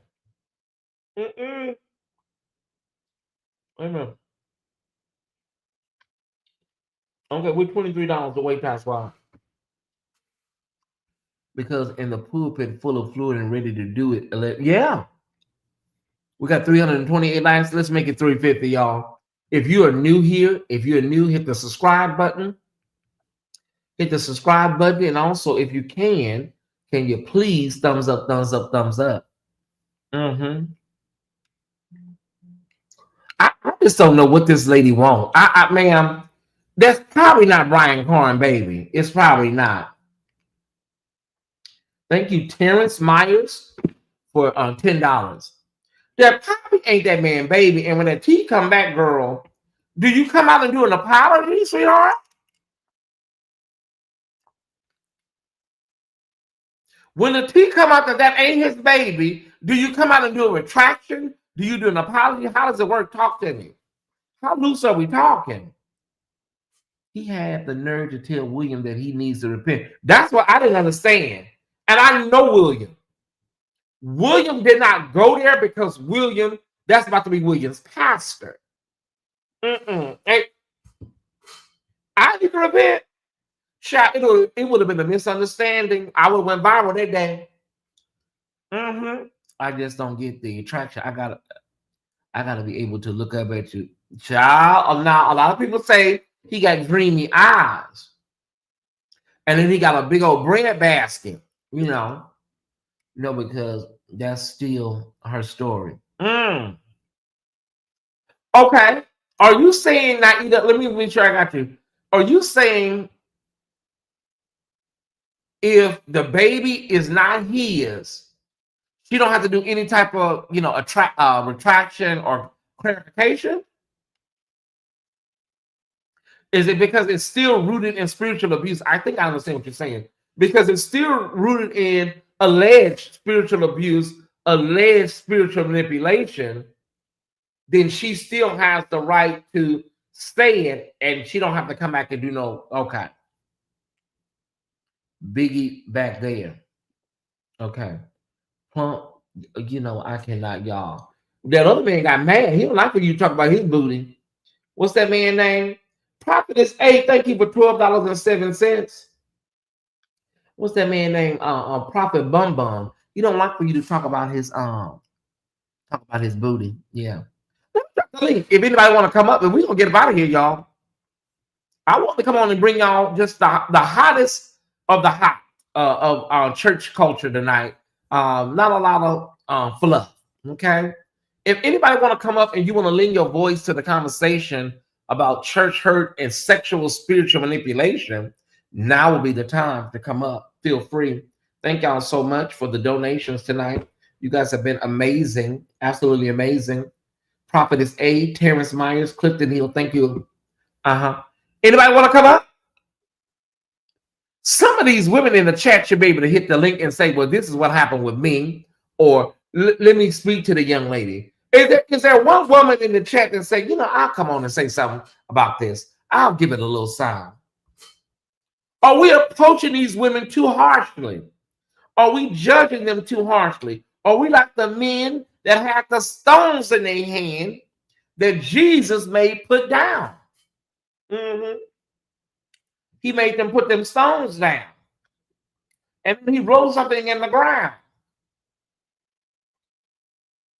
Jesus rolled something in the dirt. Don't go back over there no more. Okay. Same old song, Crybaby Gate. Okay. This ain't Brian Carn first baby scandal. Well, he told Willie Moore he didn't have no children. He told Willie Moore, he said, I don't have no children. Denise said she had all of her children. Speaking of her children, Denise Clark Bradford said, I had all of my children. Right, Ty? Right what? Oh, you want me to write? Jesus was writing in the ground. And we don't know what he wrote in the ground. What did he write in the ground? I was looking on my little church blog where I get a lot of questions from. And I seen a question I was going to ask her tonight, but I said, this ain't Wednesday night. I was going to ask the question tonight. What did Jesus write in the dirt? The Bible doesn't say exactly what Jesus wrote, but common ideas suggest writing down the sins of the scribes and Pharisees. Some theories also point to him possibly playing a game, with the overall message being about grace and self-reflection. I don't know what Jesus wrote. He wrote tic-tac-toe. He has 3 children. Every time I talk about Brian Carn, I see you in the chat. Every time I talk about Brian Carn, man. Is that you again? Hey, Alicia. Hey. What's going on? To me, it would be different if this was Brian Carn's first time. This was the first time we ever heard about this. Okay. But we've heard about this. I don't even listen. When I used to go to church and when I listened to the radio, I really like contemporary gospel because I like praise and worship. So I don't even know who Brian Carn is. I know who he is now, but I couldn't even tell you what song what he sings. But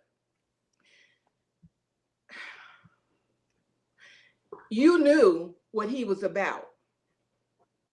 So if you took it upon yourself to go anywhere with him alone, and you opened up your legs, she said I know I'm gonna take accountability. I think she said that 3 or 4 times. But if you're so accountable, why are you here on these internet streets?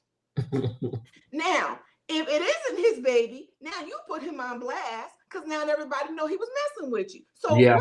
What are your motives? What are your intentions? What are you really trying to get out of this? Okay, it sounds like she want money. She want money. She want fame. She wants something. Because I ain't gonna come on the internet streets talking about somebody might be my baby daddy and I didn't get no test results back. I'm not gonna do that to myself. And she don't realize how dumb she's making herself look. Now I'm gonna tell you something, Ty.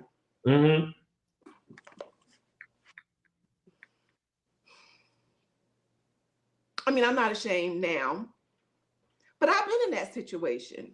Okay. And I never was the one to sleep around. I've never even cheated, still to this day. I haven't cheated. I'm thinking about cheating because Terrence Howard's looking better and better every day. But I've never done any of those things. But the same things you say you're never going to do, all you need is life to put you in a certain situation. And you don't know what you're going to do until you're placed in those situations. And my daughter's father, when I got pregnant, prior to him, no, after him. I think I was so devastated that I might have been pregnant, and we weren't really together at that time. I broke up with him, Okay. and I would have sex with somebody else. But I wasn't confused by the fact of who baby it was. I knew it was his child. I already started having symptoms of pregnancy Yeah. after it happened with him. But when we did get back together, I'm not a person to lie, and the truth kind of always might have got me in trouble more than anything else, because I told him about it. Now, and if I was trying to play games, I didn't have to tell him about it. He didn't have to know about it at all, but I wanted him to know. And his sister said, you better make sure that that's your baby, even though she got pregnant. She got pregnant by her and her cousin got the same baby daddy, but she gonna tell him that he need to make sure that's his baby. Tramp. Anyway, so I got tested. He didn't have to tell me to get tested. I got tested because I wanted him to know that I'm not trying to play games, and I'm not. This is your child. I didn't want him to think that that I was trying to run game or play those type of games. But now, granted, my daughter's 34. We didn't have no internet like we do now. But still, what would be the purpose of me coming on the internet telling this story if I don't want money? I mean, because like I said, she's making, to me, she's looking just as bad as Brian. Yeah. I mean, Brian should feel bad because he's a man of God, and he's in the pulpit, and but obviously he don't feel bad enough because he's not changing his behavior. But if I was a man and you were willing to lay down with me, I probably wouldn't turn you down. He's a man. I mean, there's probably a few men that would turn down free puss, but if you giving out free puss, I don't know many men that's not gonna turn down the puss. You know what I'm saying? So, like, what is she really trying to get out of this? I didn't go on the internet and tell my story. I mean, granted, one of them is dead, but still, like, Yeah. She want money. She wants something. I don't feel bad for her. I'm sorry. I don't feel bad for her. If you were so concerned that Joanne had a daddy and Joanne knew his daddy, you would have got tested so Joanne could know her daddy. Okay? But no, I don't feel bad for her because this is happening too much. This is happening too much. You know what I'm saying? I have a choice, whether I'm gonna open my legs or keep them shut. And I'm sure he didn't put no gun to her head. And he ain't saying nothing new that men have been saying all these years. I'm sure his game ain't that much different than what's already been said out there. Okay, so sit down somewhere.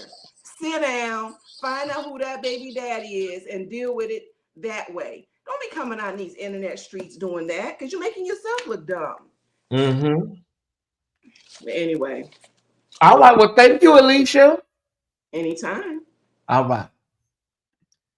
Alicia, get it off of her, don't you? She get it off of her. Hey, Naida, you up next? Hey, Thai Squad, Tyesse, Yeah. Bushwashers, members, saints, and friends. Yeah. At the end of the day, these are consenting adults. Yeah. So no crime is being committed, right? Mm-hmm. The only issue I think a lot of us are having is the habitual behavior of someone who leads people in spiritual uprightness, in teaching how to live holy, in teaching that holiness is right. Yeah. And then there are all of these exposés that come out and accusations coupled with them. and they're becoming more and more salacious. I think my heart goes out to the baby, and that's it. I think this baby deserves to know who her parents are. Full stop. She deserves to know who her father is, if it is John or if it is Bishop. Yeah. And once that is identified and confirmed and the right thing is done by the baby, the rest of it really is none of our business. I think as a society, as uh, melanated people, we're innately concerned about our children. We live by that whole village concept. I just want to make sure the baby's gonna be okay. And no baby deserves to be denied.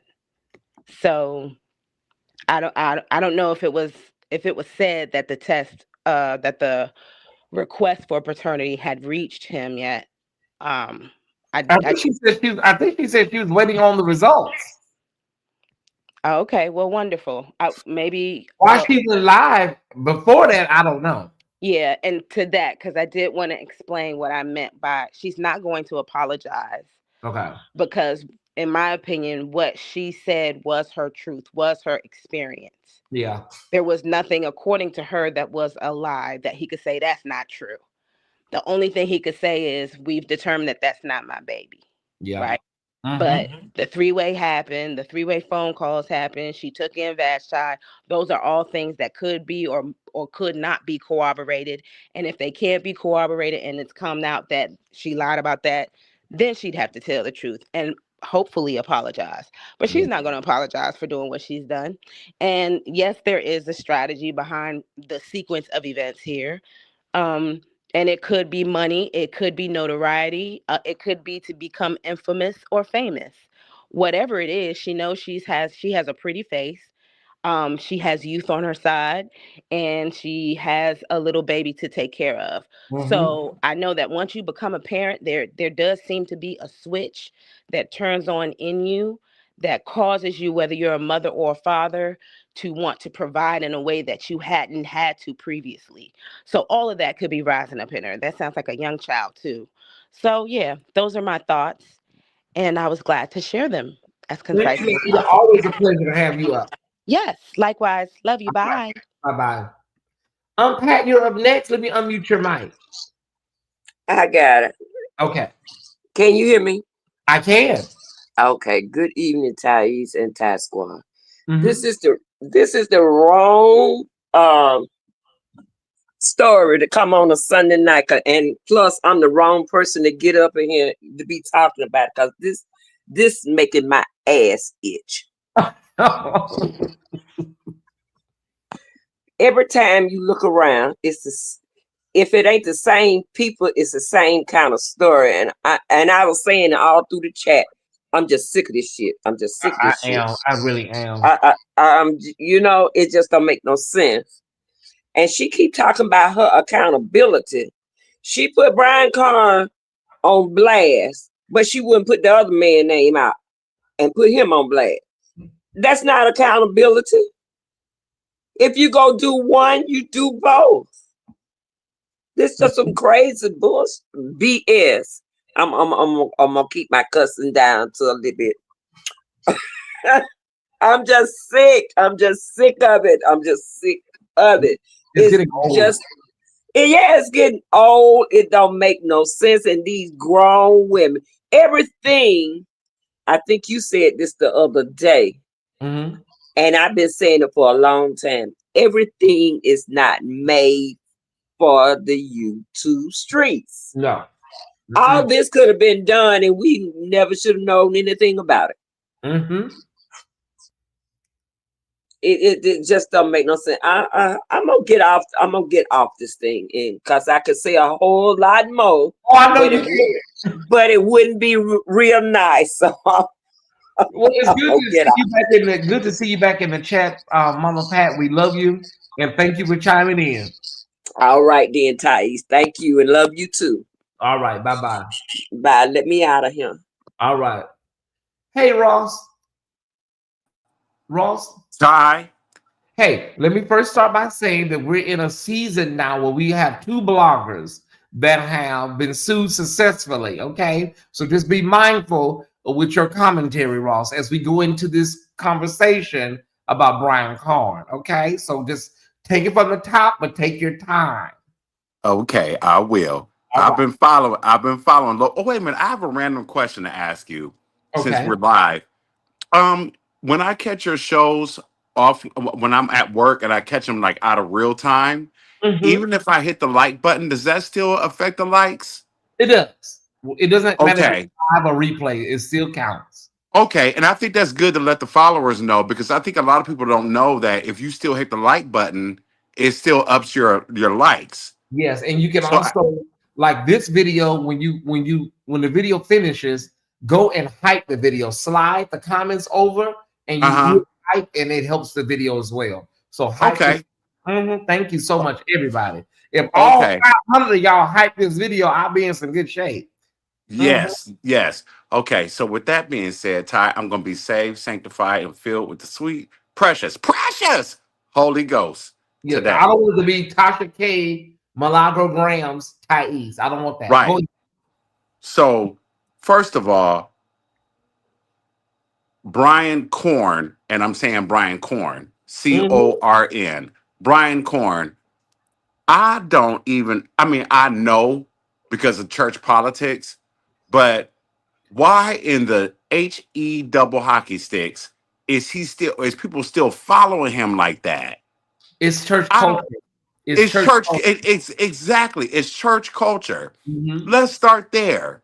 And all of these allegations are not all these alleged allegations and Mhm. everything against him, they're not baseless. They're not baseless. And the people with his presiding bishop, I witnessed his presiding bishop getting caught in the scandal and watch it get swept under the rug. So that's what they do with people like him. Well, He's like, we can't say they're not baseless because we haven't had something that was formally presented or formally tried as far as whether it be civil or criminal. So when you say they're not baseless, that you're speaking that as though that's a fact. oh, I see what you're saying. So Yeah. I'm just what I mean to say, I worded it wrong. I got you. Well, What I mean to say is that there's a ring of you truth. can say, Ross, that there's a pattern Yes, exactly. in pathology.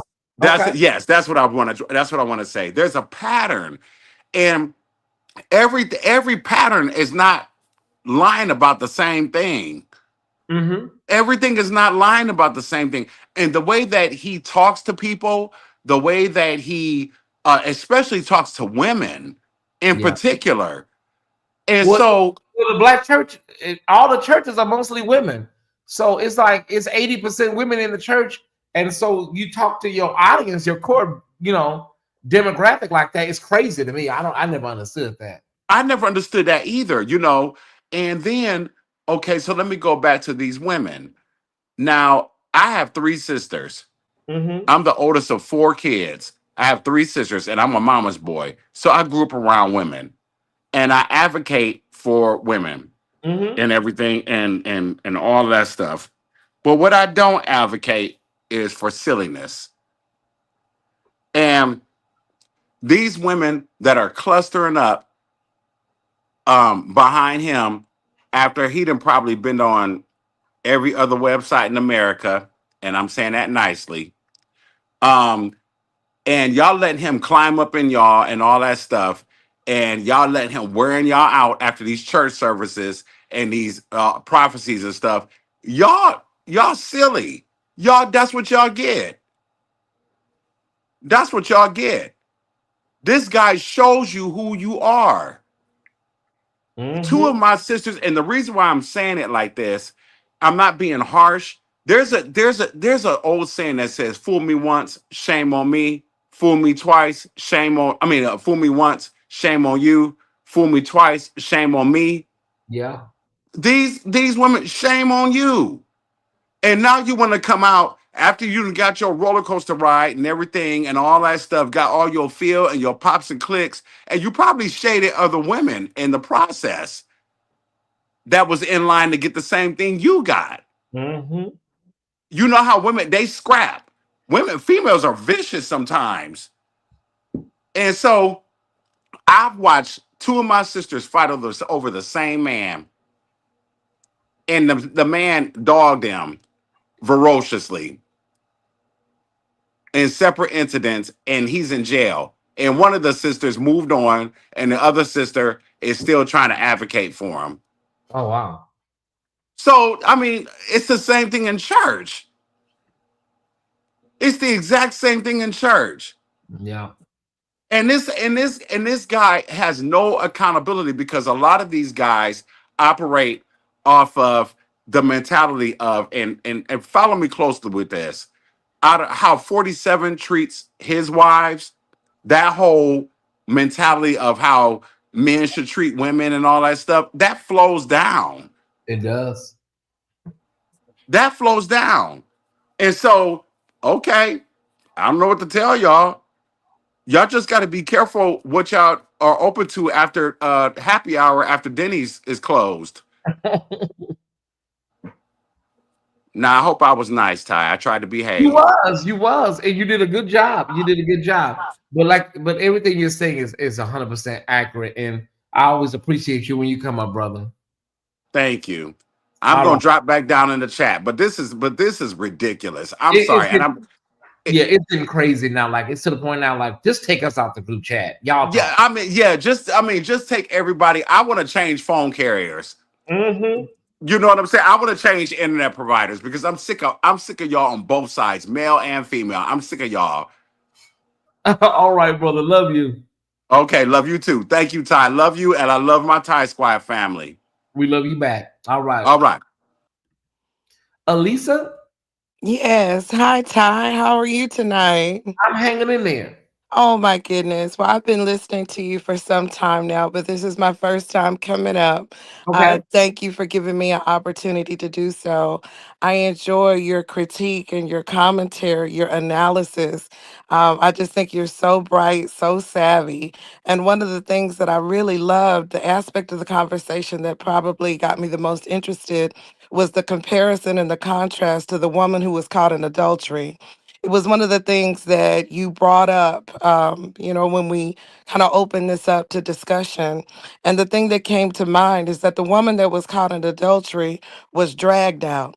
She was dragged out by her community before Jesus. She was humiliated. She was scorned. And I think one of the things, to echo some of the sentiments that I just heard, one of the things that makes this more difficult for us as a community, I feel like our compassion response to this is still intact, but is fatigued. I think we feel compassion fatigue Yeah. because these women are not being dragged out. That is the difference. Is there humiliation? Yes. Is there scorn? Sure. Is there judgment? Absolutely. But it's difficult to maintain your compassion when you brought yourself to the public square. Sis, we were not looking for you. We did not know this situation. You brought yourself. And so you sit there in what sounds like, and believe me, this is hard for me to say because I'm a womanist. I believe in fighting for women, the empowerment of women. One of the things I think that draws me to your channel is very clearly you believe in the empowerment of women, you support women, but it's hard to do that in every single case when one, we are clear. As it relates to Brian Prophet we are all clear. We're all clear. And I'm not even going to say that from a place of judgment. Yeah. God forbid that the internet was what it was when I was what I was. Okay. Mm-hmm. you know, God forbid. So I'm not being judgmental. But what I am saying is that the advantage of the internet is that we're all clear. We're all aware. Right? We're all aware of what we're dealing with. So then you sit in that audience, you play on the phone, you play with the text messages, and then want to come out and on some level exact some compassion. And then there's something else about this that has a degree of slipperiness to it because you come out and on one social, and then to get the tea, then you got a link, and then the link is connected to YouTube. So all of that, there's something about that that just feels feels a little grimy, a little slippery. So anyway, those are just some things I wanted to say. I love the comparison and contrast. I see the comparison, but the contrast to me is, sis, we weren't looking for you.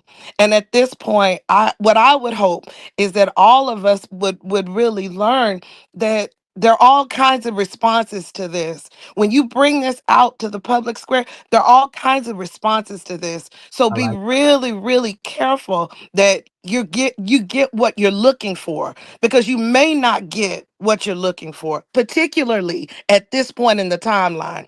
If you were number 1, 2, 3, 15, or 19, perhaps that would be the case. But at this point in the timeline, our compassion response is fatigued. Thank you, Ty. Thank you. And don't be a stranger, please. I won't. I won't. Thanks so much. All right. That was a good word. That's a great word to end on. But if there's room for one more before we get out of here, I wanted to get out of here at 10 o'clock, but look like we're going to be going to 11. It is 10:51 here on the East Coast. If you want to come up and say something, because we're moving on tomorrow to rip from the headlines, everybody. So Elisa, I don't know if somebody can come behind that, but I'm going to drop this link one more time. We have 8 minutes before we get up out of here. All right, 8 minutes is what we got. All right, Elisa, I like that. We didn't actually, we never do. And then sometimes if you have a harsh critique because you're fatigued, then you're seen as, oh, you're not sensitive to the child. Well, this caller's not sensitive, honey, because we're not compassionate. Got it. Okay. Well, we're tired. We're tired. And that's who I was in my spirit. That's who I wanted. I didn't even want to, because I said she may have preached today. She may have had to deal with a family today. And I didn't want to put that on her. And then she showed up. The universe is no joke. Pastor. Timbery, I'm tired. Just take the whole. Let me give you the microphone. I'm gonna give you the microphone in the mic stand here. Take it off. Listen, look, I know when to sit down. Let me just tell you, I know when to sit down. I done told Ross, I done said, nephew, I done sent him in the text, nephew, come over here. I got a chair. Come over here and sit right by me. He was just cutting up. But look, Sister Alicia, I hope she's still in the chat. I hope she's listening. I'm look right there. She said all I needed to say. Mm-hmm.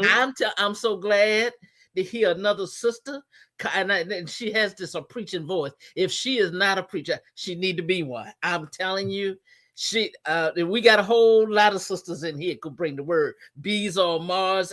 I'm telling you, there's a word in our belly, but we as sisters know. We know what we're doing, and I ain't even gonna touch it because Sister Alicia done said it all. That's just it, and that's all we can. They say we can close the service tonight. We can close the service. My only concern is a lot of the younger women that are coming up. Is like you know what's there in some of these ministries, and if there's anything I have compassion for is younger women that are just kind of like feeding this ecosystem, Timbery.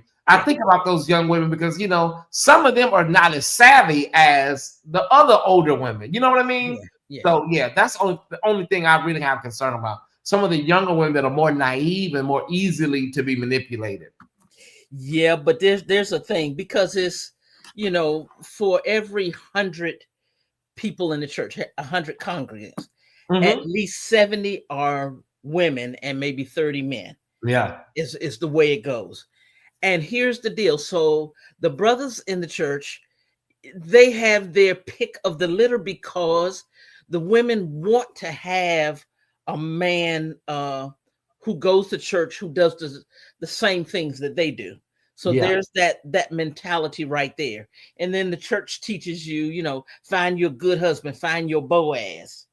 And so of course, if the brother is single, if he's a pastor and he's single, that's just double, oh God, he's just skipping through the lily fields. I mean, he just got a pick of the litter, but here's the thing. And we dealt with this one time at our church, and we as sisters got to know this. You see what he did to your sister. Mm-hmm. These women, they see, but you know what? It's something, that caretaker thing in us women. We say, we got what it takes. I can make him. I got it. I got what it takes. Mm-hmm. I'm gonna make him to be what I want him to be. Oh, I got it. I've got the answer. Only to find out that you come up pregnant, and my auntie said, I ain't seen a baby yet to keep a man. Mm-hmm. A baby don't keep no man. No. If that man does not love you, if he does not want his seed, and it doesn't matter that he doesn't cover it up, but a man, if he does not want you to bring forth his baby, he doesn't have any respect for you, period. Full stop. And you can't make him love you or that baby. So that's why they always say mama's baby, daddy's maybe. Mm-hmm. Yeah, that comes from a place, because no baby ever kept a man. But you in the church, we always gunning for, we want to be first lady. Mm-hmm. Oh, you really? Do you really? I got a question for you, Sister LaFrance. I know she's on the line. Do you really? do you really? I got an answer for you. Do you really want to be a first lady? Come sit and talk with me for a minute. Mm-hmm. Before you go knocking on that door.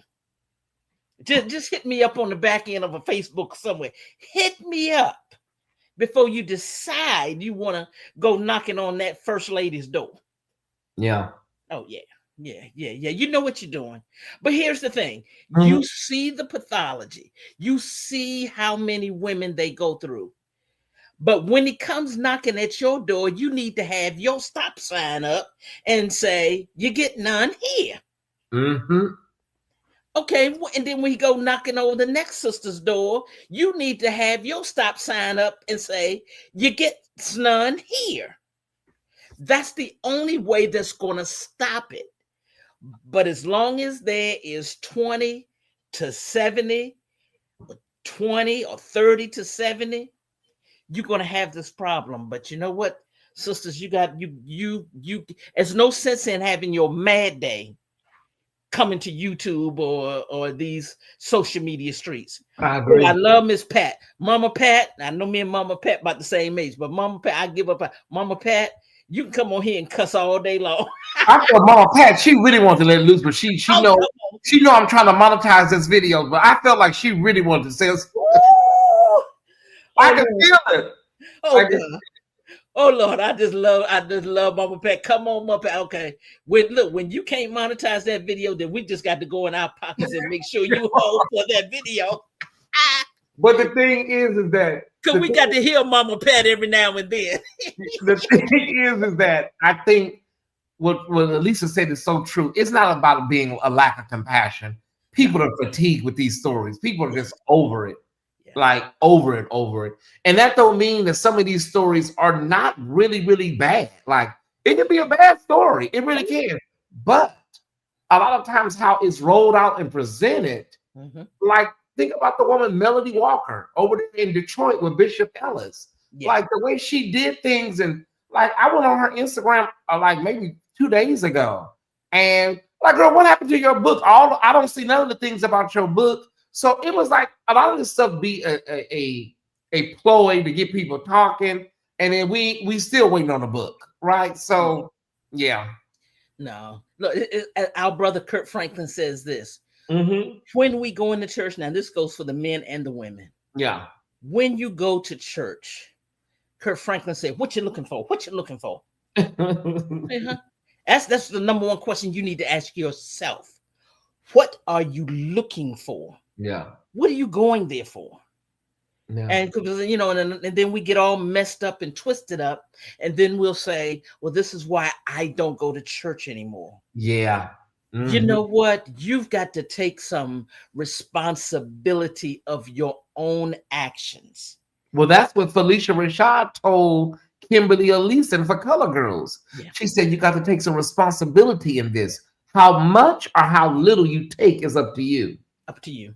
Oh, yeah. And when you take your own, I preached a sermon one time own your own stuff. Yeah. Because when you own your own stuff, like David did when Prophet Nahum came to him with the question of what he did concerning Bathsheba. And the first thing when Prophet Nahum made him aware, oh, you are the man. The very first thing that David did, he said, oh, this is me. Oh, I'm sorry. He asked the Lord for forgiveness right then. He ain't sugarcoated.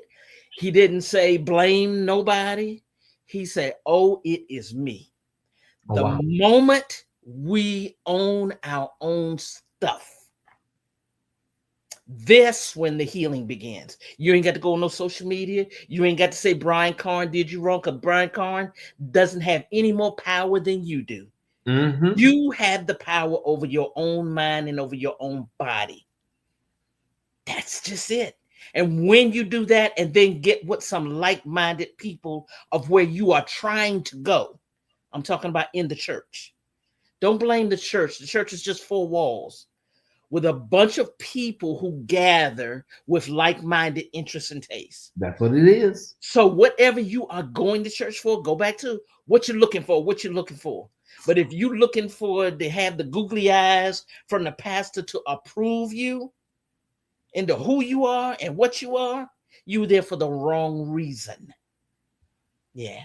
So, but if you're looking to go, as Ross said, letting them climb up on you. When he said that, climb up with you like a roller coaster. climb up you and like they climbing up on you and doing their business. Like Color Purple. Well, I think sometimes to me you people be so gone emotionally and just with emotional intelligence, and she on there talking about you telling your story about Brian Carn, the led story, and then you're also talking about this other man, and you're making yourself look a certain type of way, right? Like you're telling your story, but you don't know how people are taking this in.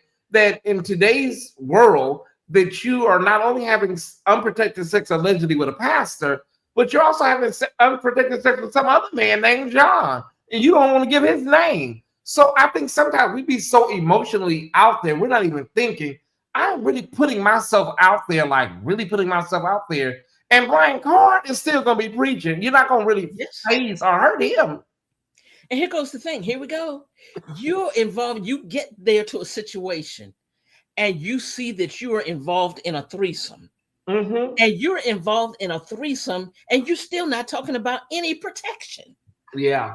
That you supposedly, allegedly could have possibly got pregnant in. So that tells me, that further lets me know your mind ain't right for where you're at. And that's why I blame that on the church and nobody else. That's why Tim Bree, I'm not about to run with Vashti was sleeping on her couch because I got to talk to Vashti, mama. No. Vashti don't look like no woman. When we saw her with the story in June, she don't look like no woman that couch surfed to me. I'm sorry. No. If it happened, I'm not saying it didn't happen, but I would like to see some receipts on that. Yeah. And I would not put it past, I don't know whether it's Vashti to her or her to Vashti. But you know what? Two of y'all wounded by the same man. So you know what? Y'all getting together to compare notes. Okay. That was good. Oh, yeah. So sometimes you bonding together because you're trying to compare notes. Well, what did he do? Oh, no. And tell me what she did. Like, she said, shout out to Beyonce. It was just so random. I'm like, is this woman okay? Yeah. And then your child is screaming to the top of their lungs, and you're not even present. That's how I know something is off, man. You're not even present enough to tell your baby, it's okay. Mommy's talking right now. Like she just didn't even hear nothing. It wasn't until like 25 minutes in she even realized that she was in a room with her child. Like I don't know, Tim Bree. No. But this is more deleterious to the Black church community, because every time these stories come out, it just looks bad on the church. And people go to church to worship. You ain't trying to be caught up in your church, caught up in no scandal on no damn blog. You know what I mean? So yeah. But I cannot tell you how many people I've had in my office sitting down there crying, tears. You got to empty out a whole box of tissues but you knew he was messing around. First of all, he was a married man, and he already had another woman up there, and then you want pastors to be the police up in there over your stuff. I got to police my own stuff. I can't police my stuff, your stuff, and everybody else stuff. I mean, come on. Own your own stuff. That's it. Stop trying to get something for nothing. Yeah. No, if you're gonna give it away, all of these men and women, I won't just leave out the men, but everybody's trying to get their thing in or do it because you got that ratio 70 to 30. Somebody gonna get the short end of the stick. I'm not advocating. I'm just saying, hey, you know what? Do your searching. Of course, you want to find a brother in the church or like-minded or whatever. But I'm gonna tell you something. It's just not. You might find your husband at another church. As long as he in the church, as long as he believe in God and walk with God, it might not be in that pool, but you might have to go over to another pool. But I'm gonna tell you something. I ain't sharing. I ain't living in this thing of sharing. And all these women sharing the same man, and they know it. Yeah. You know you're not the only one, but you think you got what all the other women don't. Newsflash, that ain't what they looking for. He's not gonna make none of y'all first lady. And when he stops calling, or he changed the number, or he blocked you, then you go to YouTube. Ask Gigi. Oh yeah. Who they really looking forward to marry? Ain't gonna be none of y'all that they hoeing around with. No, not they know the type of woman they want to cuff. They do. There you go. Yeah, and women that are easily manipulated, that's just for their pleasures, right? They need somebody that can guard the kingdom and be strong if scandal break loose. And there's a lot of things they need look another for. soldier, another strong woman to walk right beside them. Yeah, help them run that ministry. Oh yeah. Mm-hmm. And still you can be all that, and it's not enough. But you know what? That's not on you. Yeah. Oh yeah. Yeah. All right. But anyway, Sister Alicia, I thoroughly enjoyed you, sister. Don't be a stranger. Come on around some more. Well, I appreciate you, and I will see you when you hit the link again. Love you always. We got to talk about this other thing, but we'll talk about that off. Yes, we do. Yes, we do. Yes, we do. Yes, we do. Talk to you. I've been told by very wise counsel to remove myself completely from the conversation, so I'm done. And they say, Jesus, come to the meeting. Yes. Love y'all, Task Squad. Bye-bye. Bye-bye. All right. We're done. We're done, y'all. And scene. Thank y'all so much, everybody, for tuning in tonight. Thank you for the financial support. I'm gonna make sure to get y'all this link. And don't y'all all blow my inbox up at once you finish watching it, right? So I'm gonna put this link in the chat. So you can all watch this. And we're getting ready to get up out of here. I want everybody to have a wonderful night. I appreciate the love. I appreciate the support. You mean the world to me. We'll be live tomorrow. I may do an afternoon check-in, but right now it looks like ripped from the headlines tomorrow night at 9 p.m. Our usual show, our usual time. Have a wonderful night. Have a wonderful rest. And I will see everybody on tomorrow. Okay? Make sure to put this link in the chat so you can watch it at your leisure. You may want to watch it tomorrow or at work or whatever, but I'm going to put the link in the chat. Cue the music.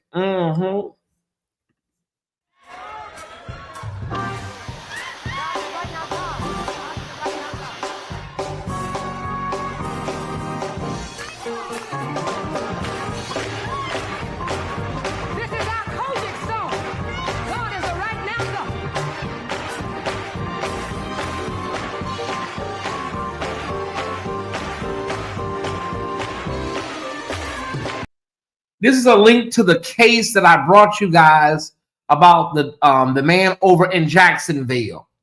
So check out this live and you will see the interrogation and what he was saying over there in the interrogation room. Pastor Willie Leon Wright. So go check that link out at your leisure. All right, everybody.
He protected me from dying too soon. That's why you got to reach back and say, that is why